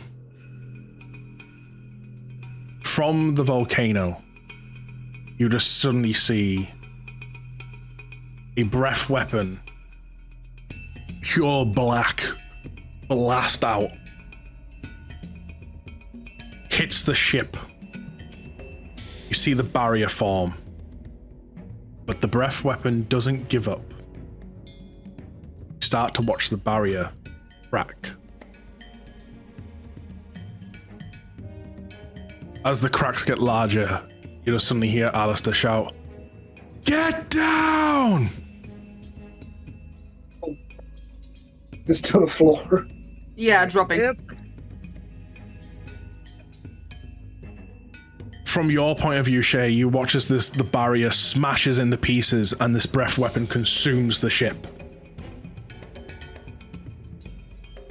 Those you use on the ship, that it's barely skimming over you. From within inside the blackness, an explosion is heard.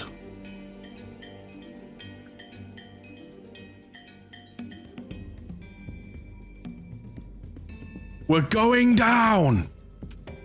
Get to the volcano! Push as far as we can! Bahamut's Chosen has to reach there at all cost!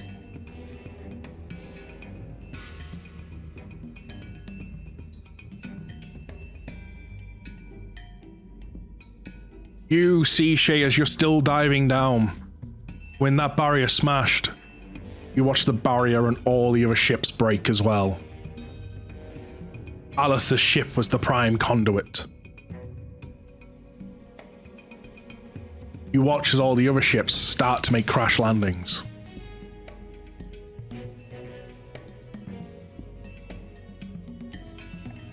At any point, by the way, anyone's welcome to interrupt if they would like to do anything. I would like to point that out. I just don't see much I can do at the moment.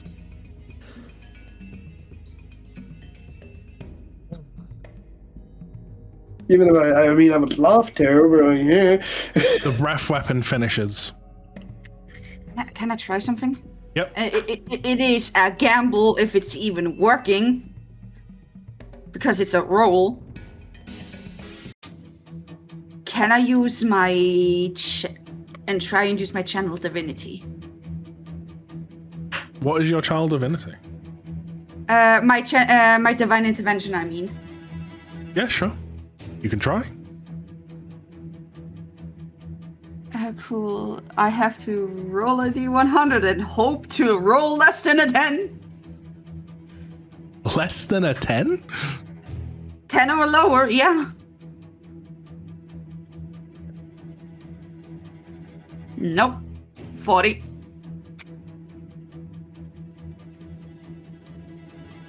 Nothing happens. Okay, fair. How big is the breath attack? It must be pretty fucking big, right? It consumed the entire ship. Yeah, and then... It's finished now. Like, it's done now. We still have the connection things, don't we? The EV things? Yeah. I believe you do, yes? We should do, because I've never taken mine off. My thought process is I'm going to mention to Shay, I'm like, can you see any plants on the ground?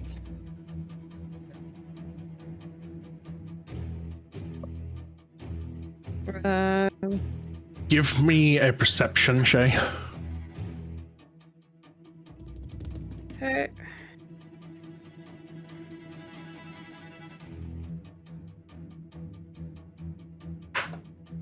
What the fuck's my perception? There it is.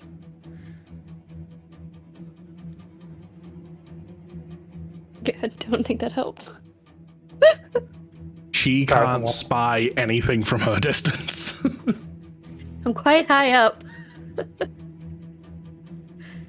I kind of look around because I'm looking at how many people are currently on the ship on the deck. There is easily about, I want to say about minimal, there's 40 people per ship. Minimal. I'm gonna spy over the deck and make a perception check. Since I can hear what they're saying because I have the earpiece too. Yep. What's your passive? My passive perception is 37. Okay, with a 37 you'll spy it. You'll be able to spy. There is no direct plant life because most of the ground is scorched dead land. But you can spy the tiniest bits of life trying to grow through. I'm gonna convey that to There is another option that kind of like... There's an easier option, but it involves Soul being really quick. Okay, what is it? Wait, How fast do I need to go? hold on. You're a druid. Yeah, Can you make plants grow faster? Yep. Sweet. I can Can also you pour that into this and I hand out the pellet that contains a lot of water? I mean, technically, yeah. Then do it and I'll shoot it at the plants. Let's do that, then. Okay. Give me an attack roll with something as they're following you. Nice. It'll be with a sling, so that would be. And I will steady it myself. Of course, because why wouldn't you? Sitting there falling, I'm fine. I've got steady aim, lads. 22. Yeah. You managed to aim. You're not perfect, but you're close enough to the point where the pellet explodes, and you wash away a bunch of troops with the amount of water gushing out from this. And you pour water into a bunch of plant life that is there. What would you want to do? Make a plant sprite and grow quickly. Okay. All of a sudden, from the mud and depths of the scorched land, vines start just growing out, reaching for the ship. Some underneath start forming little nets almost. Now, I'm going to ask, are you doing this for just your ship? I'm not planning to. But You're trying to do it for every ship? Is our ship closest to the ground? It is, isn't it? It is. How far away are the other ships from hitting the ground? Not much further. Not quick I enough have for... more pallets if you have more magic. It's not quick enough for like a soul to fly among them. Depends how big's the area. Like, Give me... You're going to do 3 separate rolls here. I want you to give me Arcana, Nature, and Religion. I want all 3. And we're going to do a combined total here. Arcana's 27. Nature is 9. you have inspiration. I do. I might use the inspiration on that. Yeah, fuck it. We'll use the inspiration on the nature roll. We'll roll a 14. And then what was the last one? Religion? Religion. Why are you choosing my weak spots? 13? Hey, let me tally that up real quick. 54 total. 54? Cool. You saved me some maths. Okay. That is just barely enough. In that case. You reach out with your intentions. should I tell you my intentions first? Go on. Because obviously I was asking if Soul would be quick enough to hit every ship, right? Well, I was talking about your plant growth thing. Okay, no, that works better. Yeah, do it that way. No, I'm going to make you roll nature for something you want Soul to do. Okay, you were the one that said it. I asked Cootie. I had things in mind. Do not question your DM. Okay. As you reach out to try and grow these plants, to try and bring a cushion to the ship and all the ships, you faintly hear, I hear your tensions loud and clear. Allow me to assist. And you feel almost like a palm itself touch the land. And as it does, thousands and thousands of vines as they sprout out from the ground. You manage to make cushions, safety nets for every ship. You find yourself slightly out of breath with the amount of energy it took to do it, even with the assistance. But you managed to safely land every ship. Is that why there's no jungle music playing? Yes, totally. That was all planned. Thank you, Soundcraft.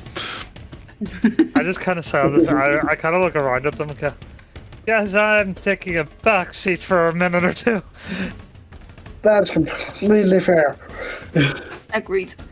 I think it might have used up some of our soldiers who were to wear as fertilizer. And by this point, Shay reaches the ship.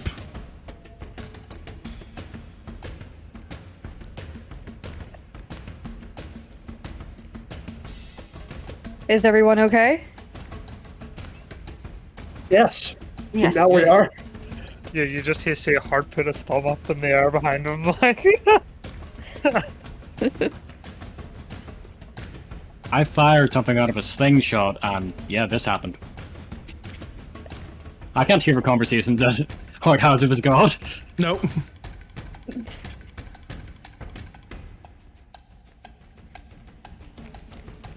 Before you even get a chance, go on. I was gonna release Lily from her bracelet. As you do, before Hart even really gets a chance to breathe, you hear screams already shouting, "Get on the ship!"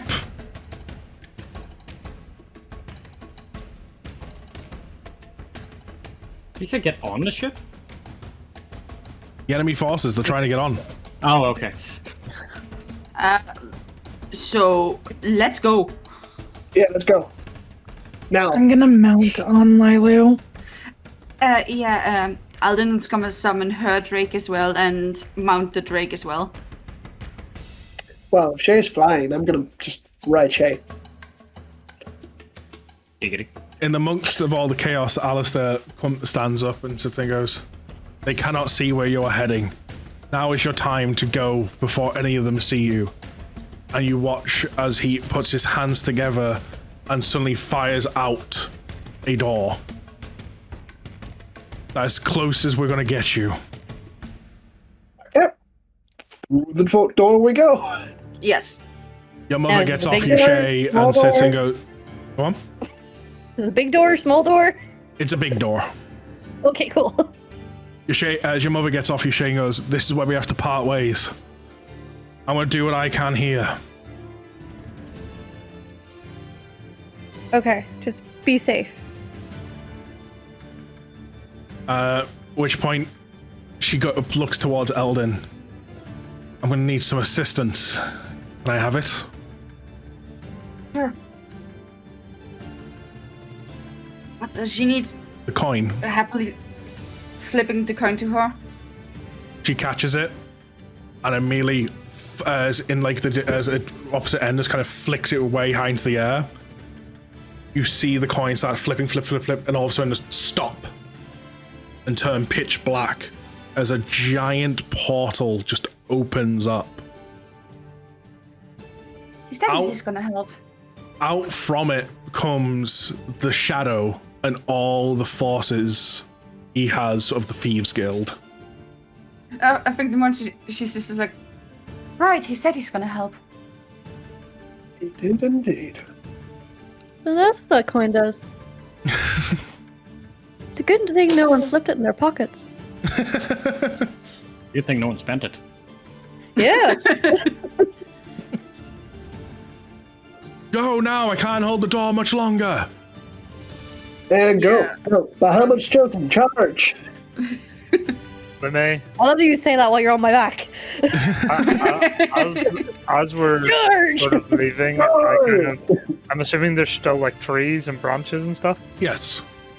I'm going to grab 1, 2, 3, 4, 5, 6 leaves. Okay. You grab 6 leaves.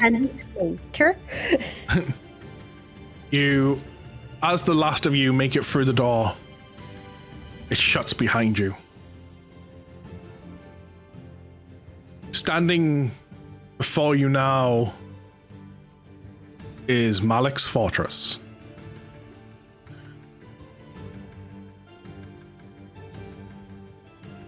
Before we go any further, guys, I kind of like hold out 5 of the leaves. Grabs 1 leaf. One. Perhaps one. Just in case we get separated. I go to unmute and my dog barks. Apparently she grabbed Kelly one. grabs one. Yep. Stanley grabbed I would grab 6, Kelly. I need them all. They're all hers now. And She barked and said, before we venture into this fortress, we're going to take a quick 10-minute break. Good, because I need to go to the bathroom. So do I. We're in front of the fortress. Yes. So you are standing in front of this fortress. Weirdly, very heavily unmanned, unguarded. You look around. Smells like a trap. Smells like a trap. You look around and you see many, many footprints going away from the fortress. As you turn towards your backs, you see the volcano in the distance, and beyond that, spells getting flung out left, right, and center. On the outskirts of the fortress, for the likes of Shay and Safrina, you would spot what you'd recognize to be beds for dragons.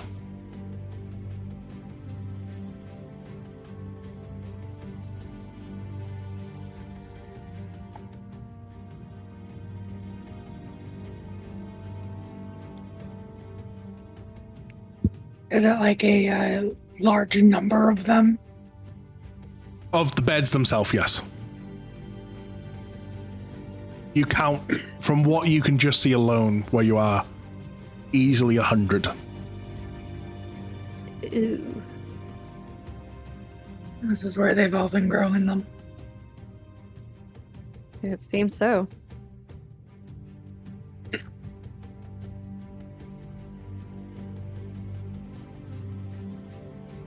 Heart, as you look around, compared to before, where you could feel the smallest bits of life in the ground of nature, here you feel none.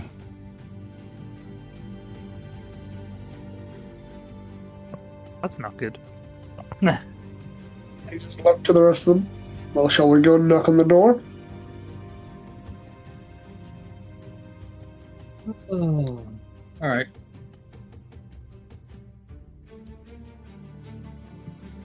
So are you knocking on the door? No, it's a metaphor. I know it's a metaphor. Sure, I have just to make sure. I could be like cruel DM and take that at face value. Like, okay, you knock on the big guy's lair. Yeah. Stop it. Hello, Malik, you ho! I just want to know, can Amia come out and play? We already have a DM like that. You need to stop. Before that, Eldon would just hand on Lucian's shoulder, just stay safe, and she would cast a spell. What spell is she casting? Warding Bond. I'm gonna. Is there a keyhole? No. Okay. But gonna how have do to they look know, really Lumi? How do they know that their big, shiny fortresses are There. stolen from? It's almost like they've got magic.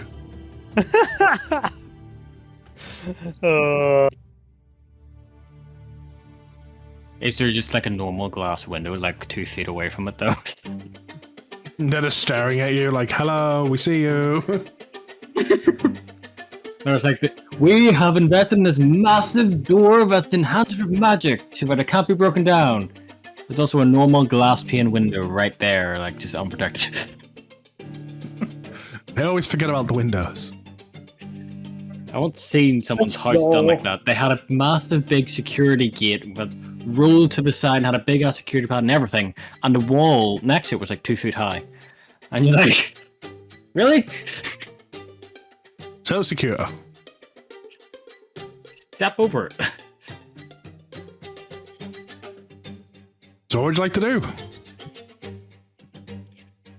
I like Soul's idea. Let's go and see if Malek's in and see if... Hey, wait, no, hard. You still have the orb. It cracked.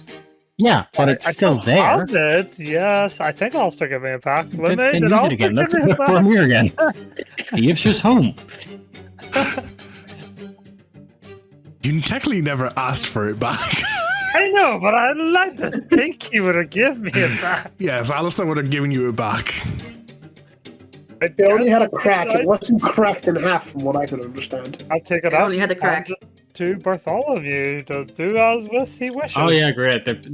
Now that it's breaking apart, now you hand it to me. Okay. Emir, As you say the name, you watch as the orb starts to light up and then just cracks a bit more. And instead of giving you a vision, you just see its old state of a fog with colours. I don't think nothing How works. bright is it? How bright is it? Yeah, well, that's how we used to tell how close she was. What you watch it do is it almost like it's confused. It goes from very bright to very dim to very bright to very dim. I've got But it. she's here, but not. Gotcha. Just the door. She is the door. Right, let's go. Use the sky cell phone and cast it on her ship. Most likely. Right, let's go. here's your heart. Here's your orb. Yeah. Under Used to be this. better, didn't it? Here's your like, broken orb. After they do that, I just turn around, take the first step forward. Take the first step forward, okay. Right. You step forward. Well done. Cool. I just wanted to learned see to walk. anything. I just wanted to see if Approach anything was going to happen the most moment likely. one of us moved towards the fucking fort. Lumi, Yeah. did you not make him roll to see if he remembered how to walk? Like, I mean, come on. Not that bad. I'm more curious to when he got off my back. It's one step forward and Actually, falls. you know, that's a fair point. Actually, no, you take a step forward and fall on your face. Yeah, there you go. I would have already gotten off of shape the moment we stepped through the boat. Okay. You didn't say it. Yeah, you didn't say it. Technically, you're still on my back. I heard you wanted to mount Shay, and I didn't hear you unmounting. Can I also point out real quick that also technically means if we were to do that as canon, you never got off Shay's back. It means Eldon got onto Shay's back to walk up to you to cast this spell. Just like, what would I've got something to do? Let me get on there.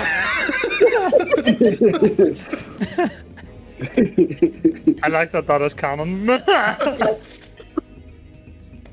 Like, I'm gonna do an action. When did you get off my back? Oh. Shit. Anyways, let's fucking go towards fortress. Walk towards the fortress. Yeah. As we're walking, I am gonna be like transforming into like the full scale armor, Okay. Yeah, since just in he's case anything walking happens. towards Just the make sure fortress, I'm I'm ready. gonna crawl. I suppose I should make some preparations. I agree. I hate that I have to. Who approaches the door first? Hang on, we're making preparations. I have the before they alert approach the door. feed, so that would be useful. Probably me, as I walk in like I in also- front of the group essentially. Let's see. I can't be surprised because of a dagger, but also, yeah, fuck it. So, for the next 10 minutes, I have true seeing.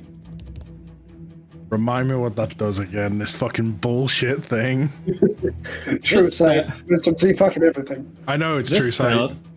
This spell gives the willing creature you touch, myself, the ability to see things as they actually are. For the duration, the creature has true sight, notices secret doors hidden by magic, and can see into the ethereal plane, all out to a range of 120 feet. That's not what I wanted. I went to type in true sight. It gave me turn sight. Okay. True sight. I guess at one with the wildfire. Bullshittery incoming. There you go. This is what I want. And Anything hidden, anything fucking find. so I can automatically see through illusions. I can see invisible people. I can see people that are on the ethereal plane, among other things. Okay. Right. Cool. And I can notice secret doors hidden by magic. Okay. That's fine. Shay is crawling towards the door. Yep. I activated one with wildfire, so I have my cloak on now. Okay. Just double check. Should I do some more prep? I can do it. Right, I can do more prep. So hang on, I need to manually increase my AC by 2. This is why I chose to crawl. We all waste our big abilities. There's no one here. We have to go to a volcano. That's So- just all I missed. Who is the first to try and open the door? I can't be surprised, so I would be willing. I also can't be. Open the door. You open the door. Apparently Soul's doing it. Okay. Okay, so, the guy that can be surprised. so Soul. Yes. You're surprised. Oh, You touch the door to open it. And as you finish opening it, you watch as It's the the scene from door Baldur's Gate. activates. It's the ogre. And the bugbear. Why did a we not do massive perception? glyph. A massive glyph suddenly appears on the door, activating at your touch. The rest of you watch as Soul disappears. Of course. I have prepared for this. As the rest of you investigate what's going on, finding it's not happening to any of you, you start to run through the mansion, the lair, to try and. Hopefully, he's here. To be fair, we have leaves thanks to Hard. Let's see what the leaves. I have prepared for this, Lemay.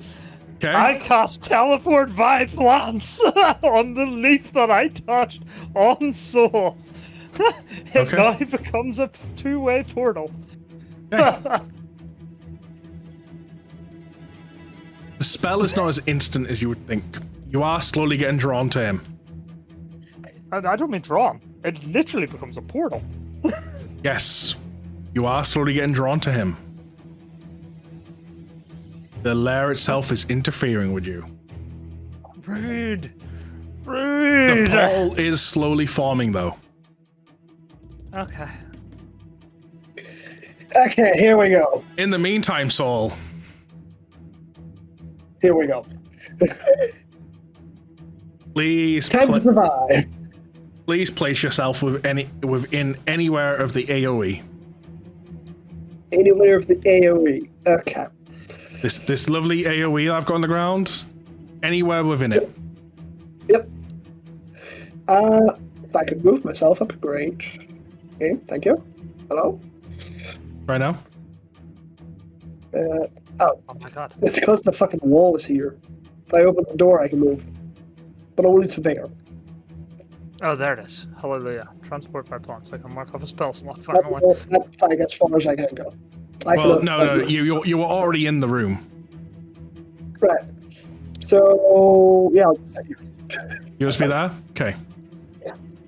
Can everyone else see what's going on, or do I need to put yous in the room? No, Touching I can't anything apart see from the area of anything. effect. I see darkness in a room.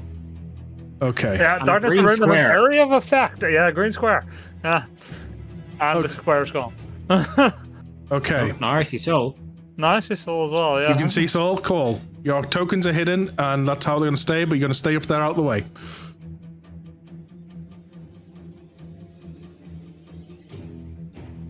Saul, standing before you is Amia. Okay, before this starts, I would like to. What would you like to do? I would like to start using my scroll. It takes a minute for it to activate. Okay. You're one. Here we go. The one-on-one we've all been waiting for. I see you were indeed foolish enough to activate that pathetic armor before coming in.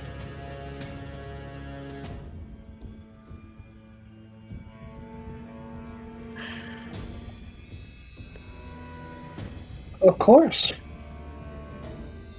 It's to bring you down, after all. Lord Malik predicted as much. He put a spell on that door that specifically would attune Bahamut's magical frequency, your armor, to bring you here. Once I'm done with you, then I'll go after the rest of your pathetic lot. Roll initiative. You threatened my home, and now you threaten my friends? You don't know who you're messing with. And that's in an angry tone, like almost growling. Warning one doesn't work anymore because you're more than 60 feet gone. Christ, I am gonna re-roll that.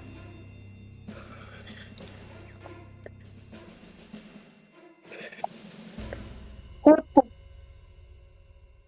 are these dice? Jesus What are Christ, these Soul. dice? Are you okay? No! Well, Soul's gonna die. By pulling his stairs after looking through his eyes. I'm trying to lose Give an a second point of inspiration so you can inspiration. re-roll it again. Oh my god. Is that allowed, Lumi? For the sake of getting used to future stuff, you have to sacrifice 2 points of inspiration to give someone else inspiration. That's fine.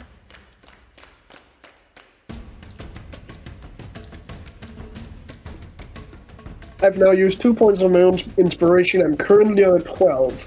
Am I hearing I'm getting another one? Yeah, Yes. because I'm giving. I am So I'm having out of 3 rolling- 1 left. Again. Gotcha. Yeah. 17.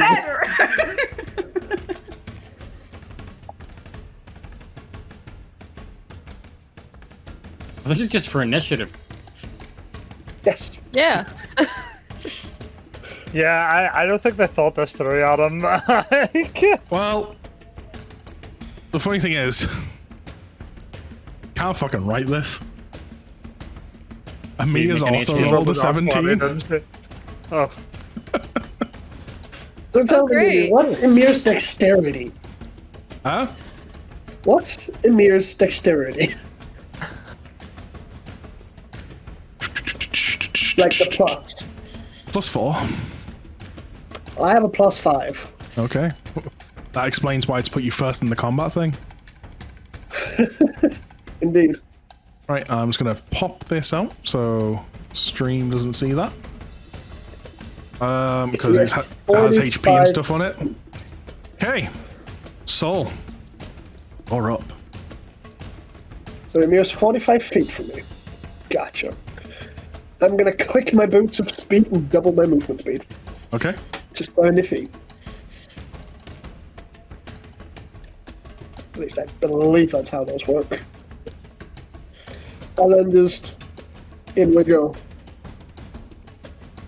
Just in a flash, just in front of her, ready for the first attack. Okay. Both swords at his side, and he starts swinging. That's a 30 to hit. But I'm pretty sure that's going to hit. I'm just going to double check because I don't have it immediately up in front of me. That will indeed hit, yes. Oh, I've got it over there. Cool. I didn't need to look at that. Cool. And then, That's wow, an 11. you rolled not on an initiative and you're rolling the highest amount for damage. 5 radiant. Then second sword. 23 to hit. That's a hit. Another 6.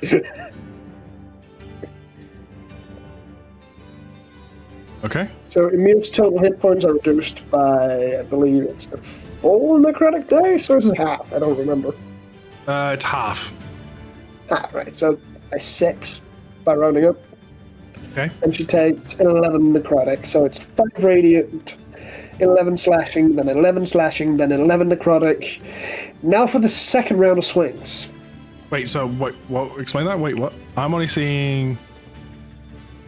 I swung twice, Slashing, and I rolled radiant. damage for each of the swords. Yes. Maybe Thomas coming. I know you swung twice, but some of the rolls have disappeared from me. Is why I'm confused. What?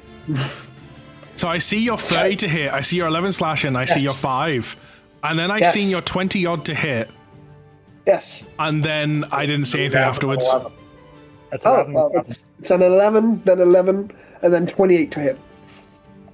So 2 11s back to back after the second hit. Yeah, that would be damage. So Oh, 11 I'm just double checking so I put these numbers in.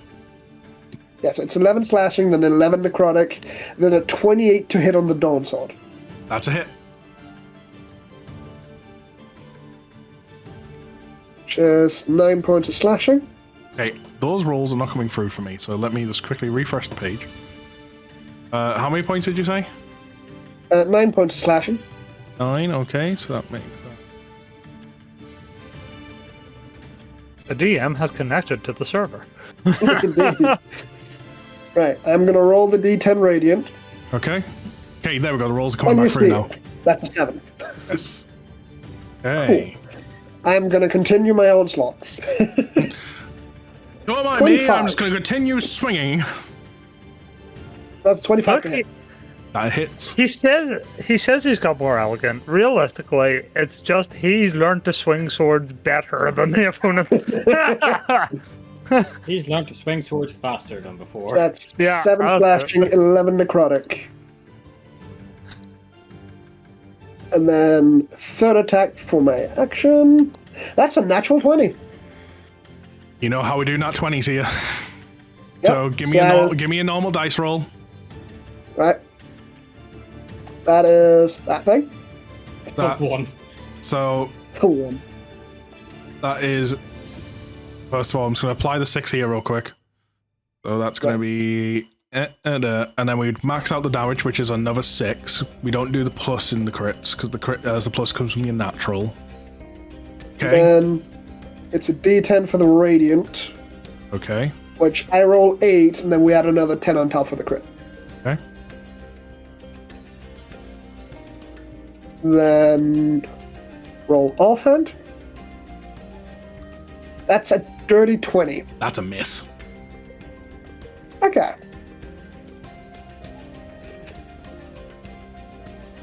Anyways, action surge. I was waiting for that. Again, just learn to swing swords faster than his opponent. You're completely right, Adam. Blade, let it rip. Dawn Sword 21 to hit. That will hit.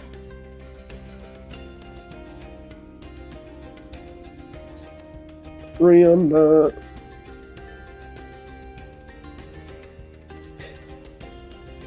Five on that. Other sword, go. 24 to hit. That'll be a Roll hit. damage.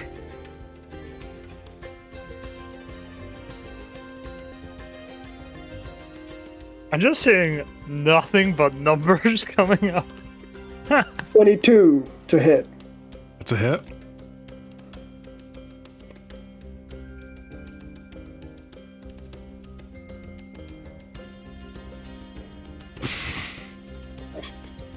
Soul is definitely 24 to wanting hit. revenge for a certain Zoras here. I know, right? That's a hit. I'm trying to keep up as fast as his fucking rolls. I'm just curious. Then I got some 18, and I don't have a bonus action, so that's the end of my second round of attacks, I believe. Would anyone like to know the maths of what Saul's just done in one turn? I was about Yes. to do the math myself, so yeah.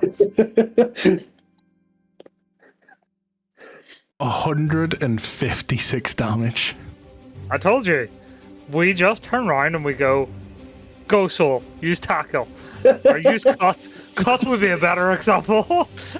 I'm not gonna lie. I'm not gonna say what, but there was a singular graze in that. I mean, it's his lowest roll, right? Because he hit everything. He didn't hit everything. He did hit everything. He didn't miss a single attack. He missed 2 hits. He missed 2 attacks. I missed 2 hits. The 20 and the 18. The lowest hit was a 21, so the AC is 21, which is a graze. 156 damage. And that's Lucian's turn. Well, let me quickly pull up his sheet. Because I realize I don't have all the details. I need to pull up Obsidian where it all is. I told you. He came prepared. Apparently, fucking hell. We really did fucking make a monster. Yes. Yes, we did. I would like to point out you haven't even went Bonkai yet. I know. That was just swing after swing after swing. Yes. That happens if you do something unbalanced. Especially in a class like fighter. Has action surge and second wind and all that sort of stuff. Okay, right.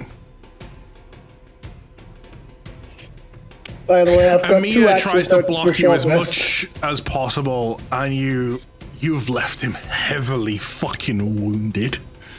Like, Is Amir a man? I thought Amir was a woman. well, sorry, yeah, it is a glass, yes. You've left her heavily wounded. Cuts and blood everywhere. Right. My hometown, and for Zorus. That's how we want to be, Fine. You feel the energy of her just emit. Can I have a Constitution saving throw, please?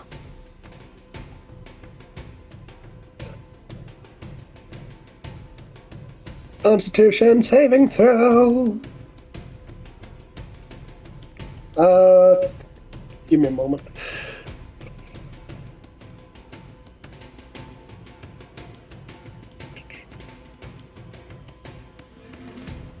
Right, I've not chucked one of those yet. Cool. So roll. That is a 22. Succeed.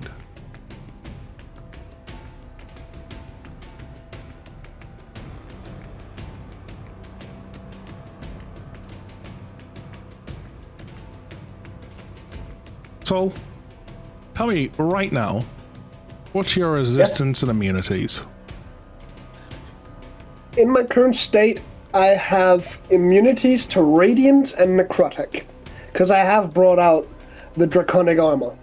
Okay. From this aura, you take no damage.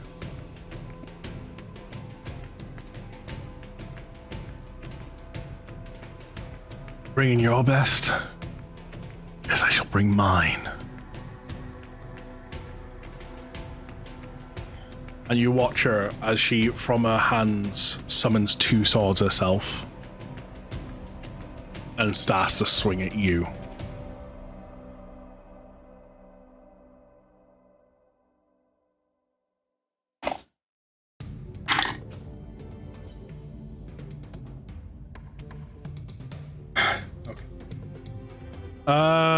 Your AC is It'll be a 23. 23. Cool. The first one's a miss.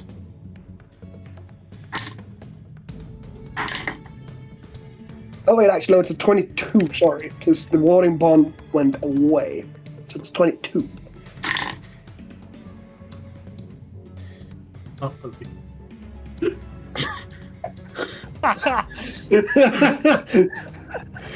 You get there, Levine. for a final attack.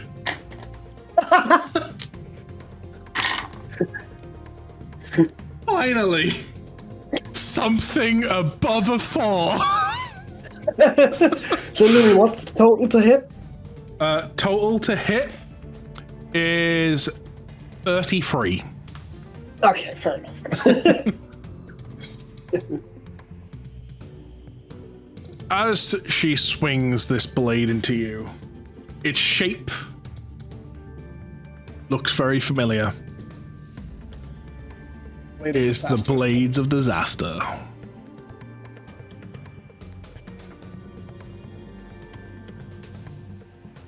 She has learned how to harness them as physical weapons. Take... That's if it crits. Okay, I was like, did I just roll the wrong dice? No, that's if it crits. Take 50 points of force damage. Cool. You've removed all of my temporary hit points and 4 of my actual hit points. With her free action, because this one hit.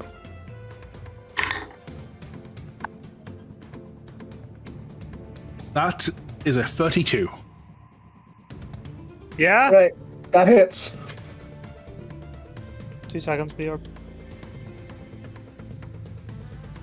Just waiting for one dice, that's a spinning top. Take 44 points of damage. 44. Yep.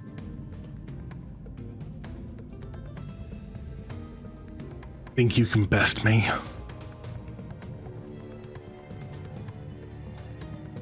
Let's see it. As a final part of her actions that she can do, please make a dexterity saving throw as she spits out acid at you.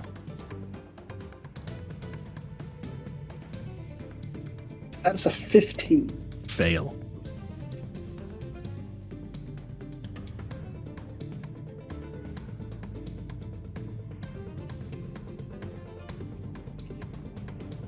$62 points of damage.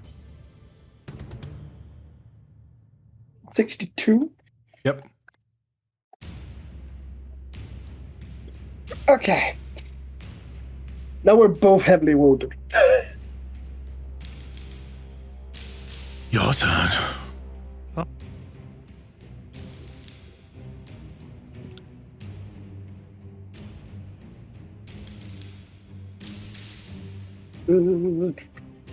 Hello? There we go. It's Hello. working now. Oh, My mic just decided to stop working.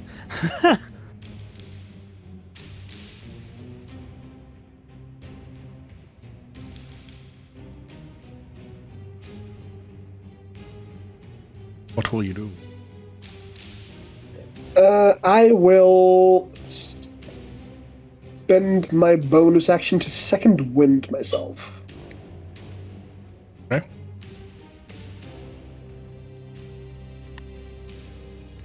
So I heal 20, and that's the lowest roll I could have gotten. Jesus, my bad. Wow.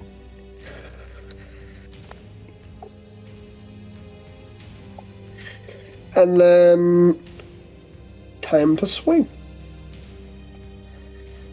Here's what I remember. Alright, because I have remarkable recovery, I regain an additional 3 hit points.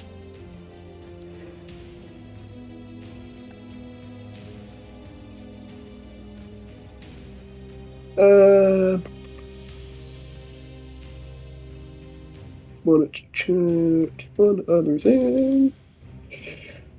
Where is it?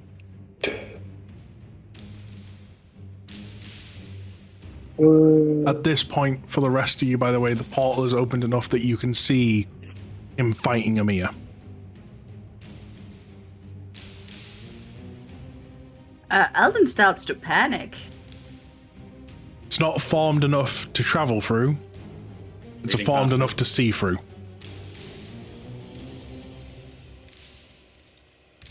Okay. 17. Not enough.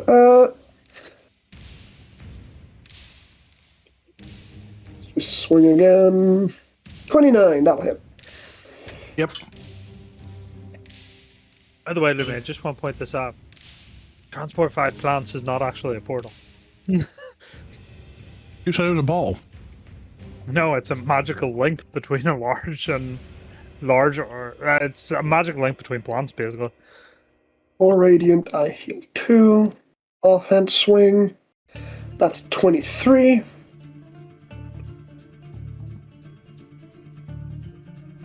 Oh, it's been updated, huh?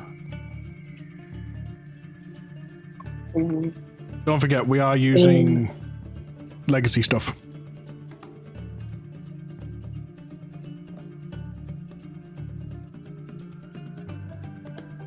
That's a 23 on the Dawn Sword. Dealing 8 points of slashing there.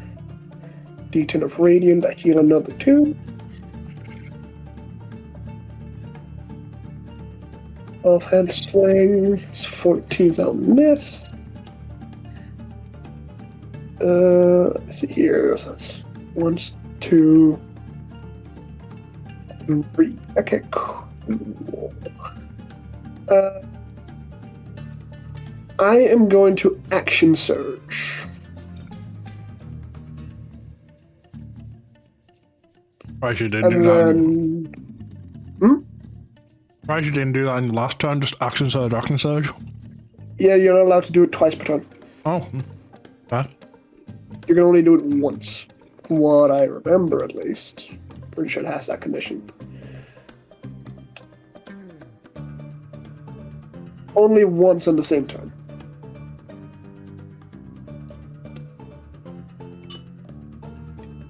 And then I'm gonna hold out both swords and invoke the power of the twins as I summon one of them behind Emir. Okay. Which one do you summon? I summon Murakumo.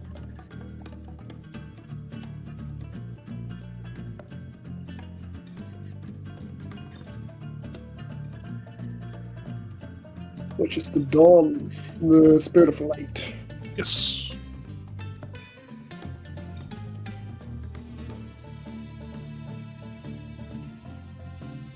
So its armor class is 19. It's got 60 hit points. Spirit Sunstone.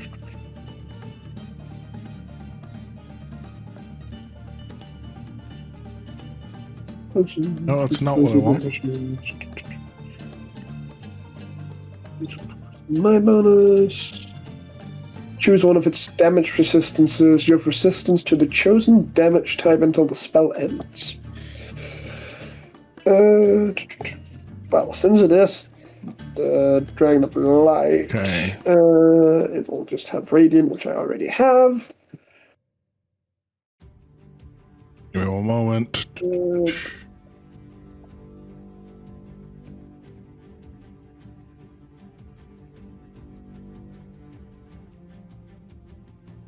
Because my spelling is terrible.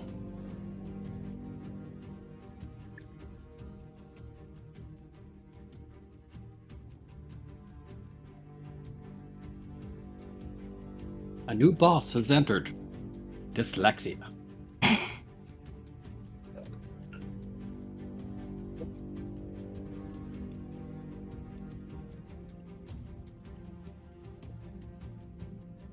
Are we allowed to run from that one?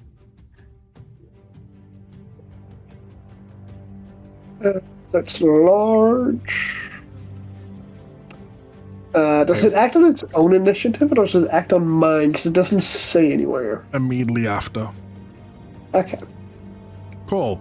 So there isn't a fucking thing for just Draconic Spirit. Well, I disagree. Do you want a Draconic Spirit statue? I can show you one. Sure. Hit display. Oh, wait, display doesn't show what to use, does it? And I'll have to click cast, haven't I? It's not about showing it, it's make a physical token on the board. Oh, in that case, no. I can't do that. So for now, I'm just going to have to grab something. So, dragon. Give me a dragon of some kind.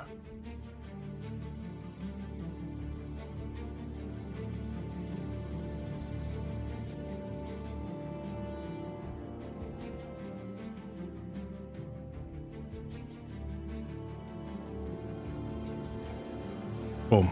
That'll do. Right. What size is it? Large. Large? Large.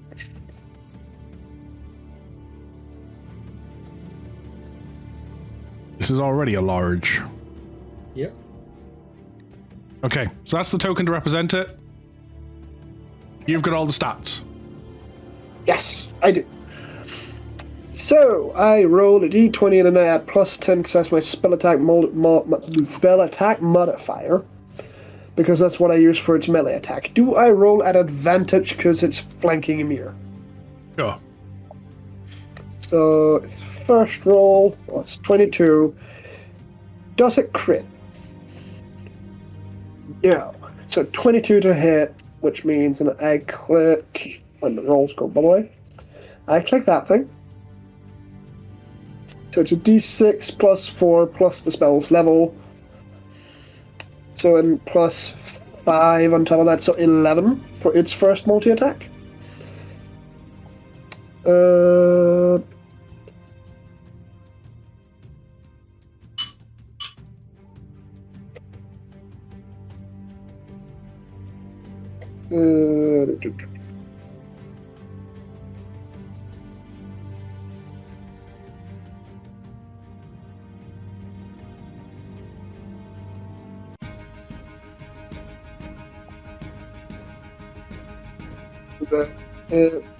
Do that twice. So that's a 29 or That'll hit. it's 29. Soul decided to be the first one to touch the door to open it. Yeah. And a big sigil appeared. And Yeah. poofed. That's an 8 plus initial 5, so 13 points of damage there. They're in the room. So who's in the room? Him, and he's fighting a mirror. He did over 100 damage in one turn. 152. To be fair, so did Ymir. Another The dragon makes an arrow equals half the spell's level rounded down, and it uses its breath weapon. However, if it uses its breath weapon, unless it's radiant, it'll do damage to me. Well, I mean, it's you summon Murukuma, the black one, right? No, the Dawn Dragon. Oh, Dawn It's Dragon. the So light- its breath is the radiant dragon. then. Yeah, okay. So that'll be fine then. So we'll do. So it's a 30-foot cone. What's DC do I use for it though? Stay on the sheet. Destructive energy must make a dexterity saving throw against your spell safe DC. Okay, so my DC, which is 18. 18. Yes. So a dex dexterity save? save of 18. Yes.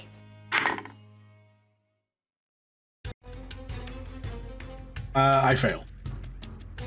Cool. So you take 2d6 worth of damage. So you take 7 points of radiant damage from its breath, and I take none because I am immune. That's what we need. Okay. I would imagine this doesn't share any of the similarities where I would heal for the damage, right? No. No, I figured. Okay, so that is both of my actions spent. I've spent my bonus action to heal. That's the end of my turn. Okay. Mia's turn. Before we go into Mia's turn, Trevor, Yes. explain to me properly how the fuck this leaf thing. I said you were getting pulled towards it, and you said a portal. Now I'm saying the portal, and you're saying it's not a portal. No. It's never been a portal. It's like a magical link that, like, you can touch and transport yourself between plants. Right. Okay. So my initial statement was correct. You are slowly getting pulled toward. Yes, it's just more. There's not an actual portal. You touch it and you teleport. Right. Okay. So it's a port key. Kind There we of. go. Yeah. There we go. That's the best way to explain it. You can thank Argo for that one. Hi guys. Hello. Okay. God damn it! Log yourself in and jump back in. Help us out. Yes. We can do with the dopey paladin.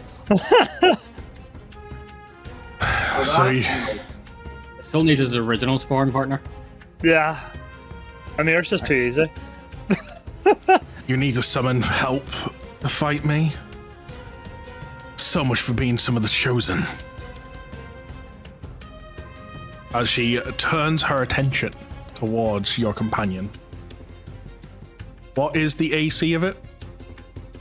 It's got an AC of 2 seconds.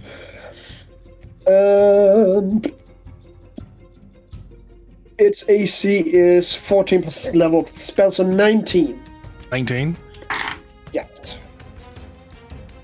That will be a 23. That hits. Okay.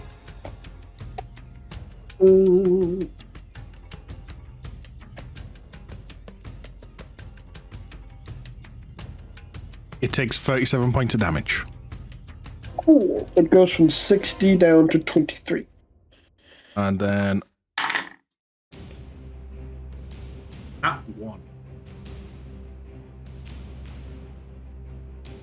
As she with the nat 1 with the offhand swing, as the blade kind of goes to make contact with the spirit, it gets parried to snap the blade's magic. She lost a blade. Second hit. Natural 20.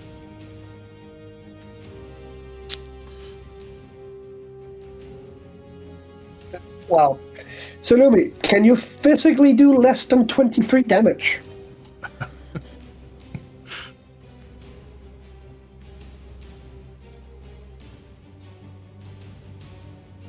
No, I would Spirit's gone. Spirit's gone. You do not need to roll damage. Cool. I was gonna say with just the crit, never mind the roll. That was 200. Jesus. Because the crit doubles its dice.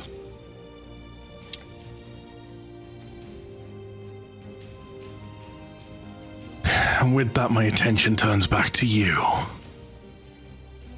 As she'll fire another breath weapon at you. Constitution? Yep. Dexterity saving throw. Dexterity, right. Sorry. Natural 20 for a 25.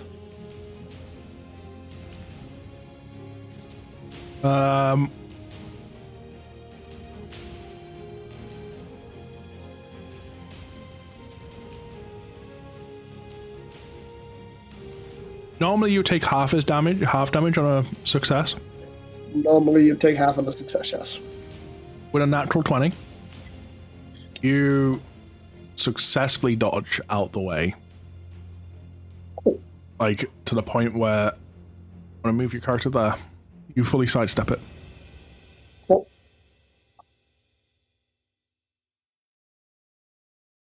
At the end of Amia's turn, you suddenly feel the leaf in your pocket. Bright and glow warm. And then, all of a sudden,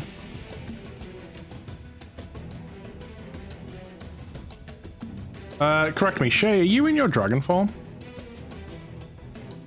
I am, yes. Remind me, what's the size of the dragon form again? Is it gigantic or huge? Size was gargantuan. Fucking hell, I forgot to make it. Why? I'm gonna move these two tokens out the way just so I can mass select this.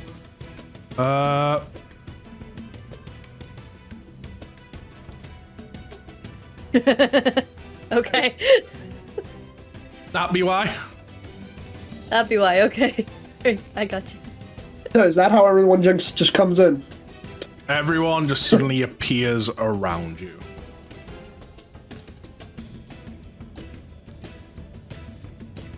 So I need to. Oh, is it done a fresh thing? That's It just rolled forth, apparently. I know. I think that's our initiative from the last time we fought. Yeah, you feel free to roll yourselves. So everyone that's not Soul, roll initiative.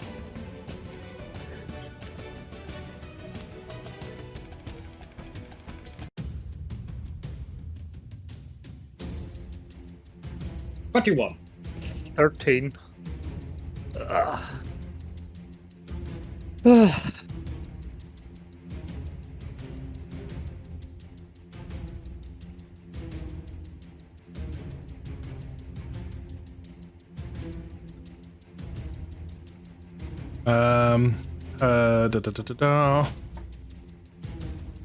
Eldon, Hart, Shay, Safrina, Buffum. Yes, cool. They're all in. Okay. Bartholomew, you're up. Yeah, I'm getting used to this new layout on this. This is weird. Apparently, Shay, your picture is content not viewable in my region. Yeah, sorry, I was trying to change the token, and the last thing it had saved was something from a different website. I'm confused. Was it a bad dragon? No, me. I'm technically having a 21 as well. It just took the dice roll and not my bonus to it. I didn't see that. It didn't add the initiative bonus. Yeah. Fixed. Thank you. Oh, Eldon and Bartholomew, you're up.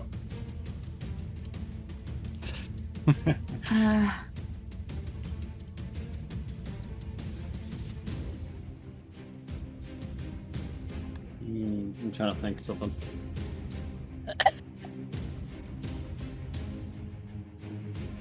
Okay. I would need my whole turn. I'm gonna turn to Amir and say, "Are you hurt?" In a condescending tone. She looks to you and snarls. Oh, not even capable of speech, are you?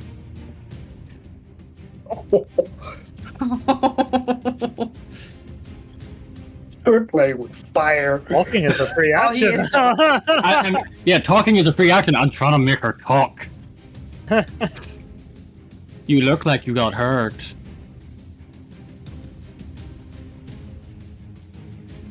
She just kind of looks around at all of you.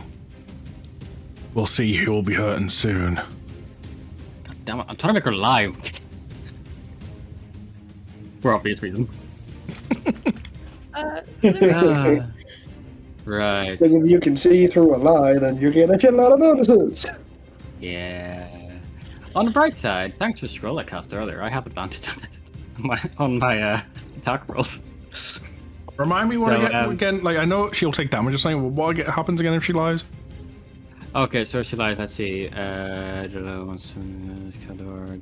Brutal honesty. If a creature has told a deliberate lie in the past hour, it takes an additional 1d8 force damage when hit with this weapon as it seeks to punish any falsities. Veritas, isn't it? Yes. Okay. That's only if you hit with it, got you. Yeah. It's only if you hit with it. Hey, Lumi. I was just seen there on my dragon form sheet, my hit points. Do I need to change that or keep it the same? Keep it the same. Keep it the same. Okay. That's a 29 to hit her. That will hit. Great. And get your additional d6. What? She's told a deliberate lie in the last hour. Okay. It's a d8, by the way. Or d8 then. Okay, so I'll hit her. The lie was. I'll hit her with the damage, which is, of course, base damage 10, plus the additional damage of 3, and then the sneak attack damage, because I do have advantage against her, and I'm also flanking her.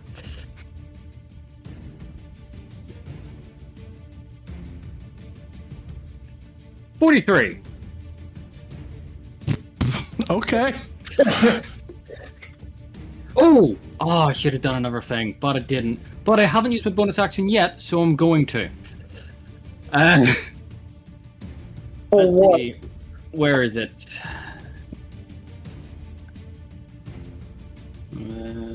Yes.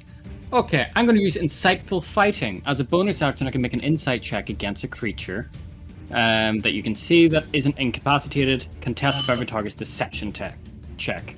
If you succeed, you can use your sneak attack against that target, even if you don't have advantage on the attack roll, but not if you have disadvantage on it for 1 minute, or until you use this feature on a different target. Okay. So, I need to make an insight check. Where is my insight? There it is. That's a 5 plus 20. However, it isn't a 5 because this is something I'm proficient in, so it's a 10 plus 20, so it's a 30. What do I need to do? So you need to roll a deception. You need to beat a 30 on a deception check. Cool. So I have to not 20 or I don't. I not 1. Okay. And with that, I end my turn. Cool, my turn. So, because I have this feat Spell Driver, that is important right now, as a 3rd level spell, I'll then cast Speaking of Hope.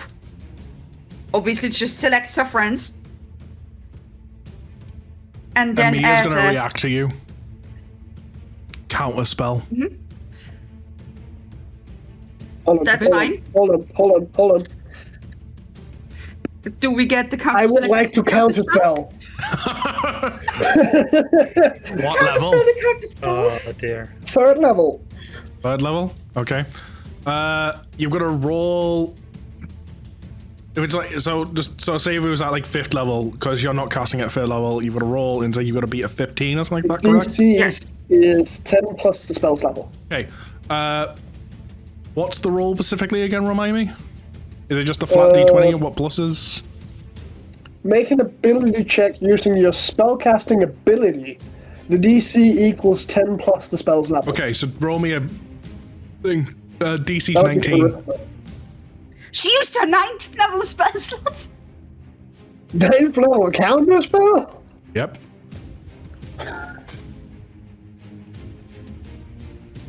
Oh boy.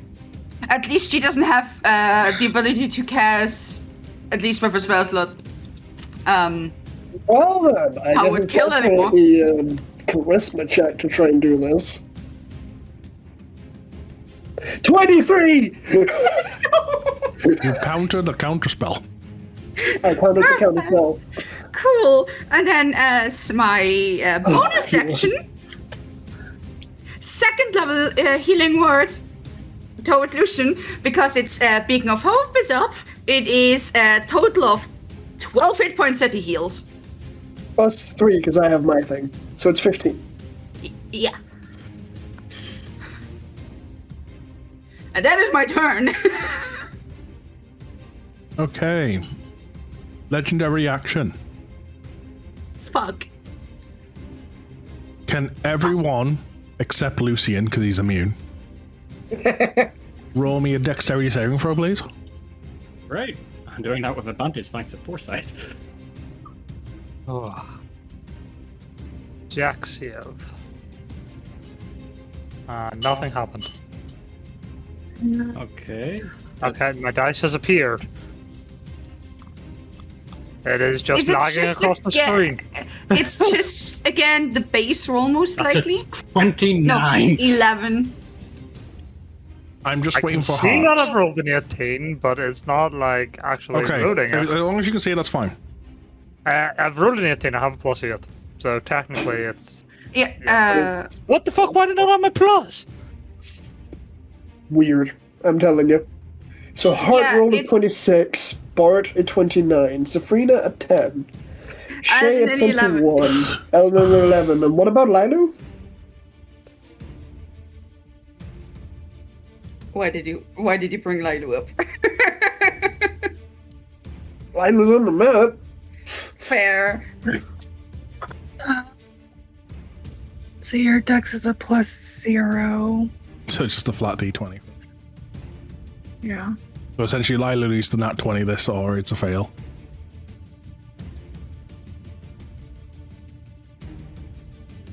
Nope, that's a 12. Okay. Anyone that rolled 21 or lower has failed the save. Oh boy. And Shay.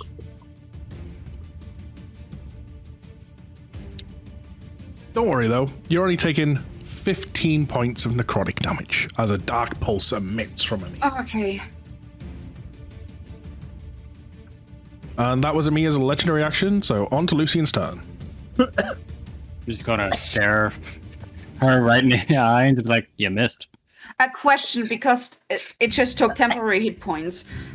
About concentration, do I still need to roll for it? I would say yes. Any form of Yes. damage, you need to roll for it.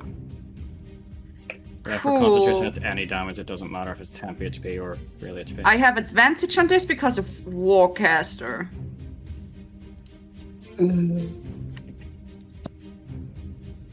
So I need to beat a 15 or higher.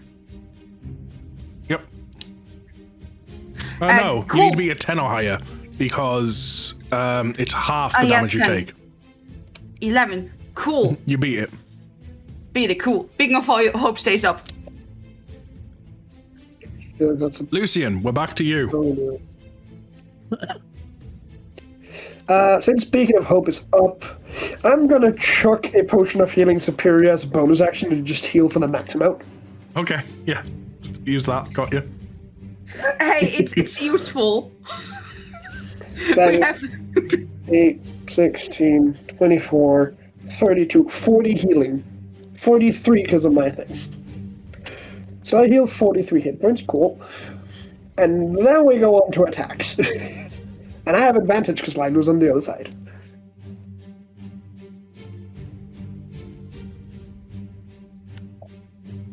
Dirty 20.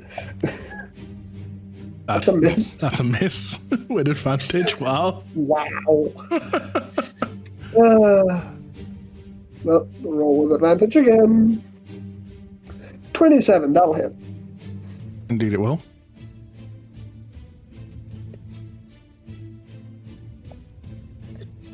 Roll down the thing to find the thing. Total 1. If I have 1, it equals 0, so I guess I just heal 1. Yes.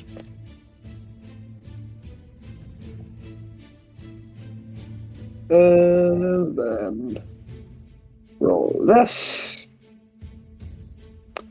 30. Cool. Roll the damage. Even the website doesn't like the fact that I'm rolling this many dice. That's 8 slashing, 10 necrotic. And then another round of attacks. 28 to hit. 8 slashing, radiant. It rolled from a 9 to a 1? You gotta be kidding me. And then offhand swing. 28. That's 8 slashing and 1 necrotic. Wow. With that strike, it's enough of a blow. She goes down to her knees. This is not how I lose. This is not how I get beaten.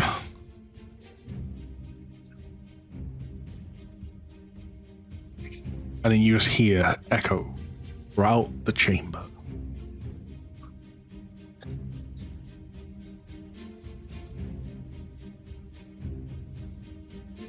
No.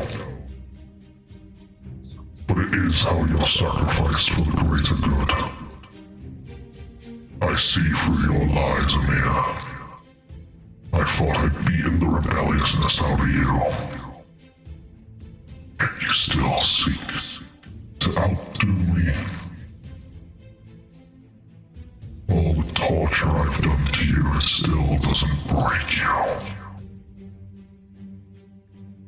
You've been a good pet. Now give your soul so she may return. Give your soul to Tiamat.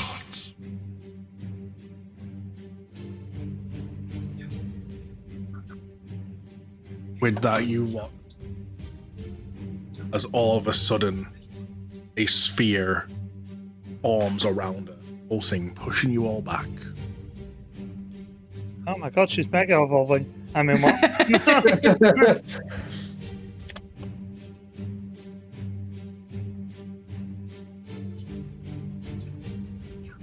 A glow in the middle of the chest starts to form.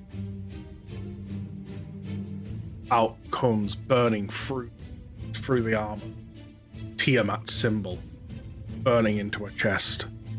Arcane glyphs activate all around her.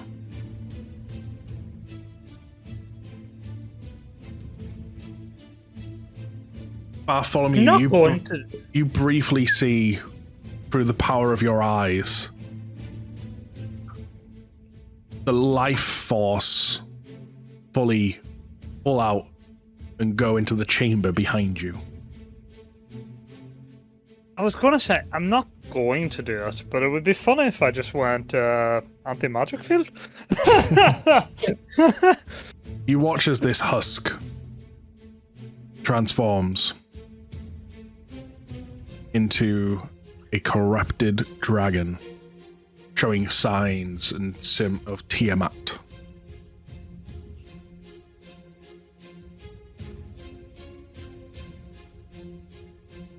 We will pick up here for 2 weeks' time.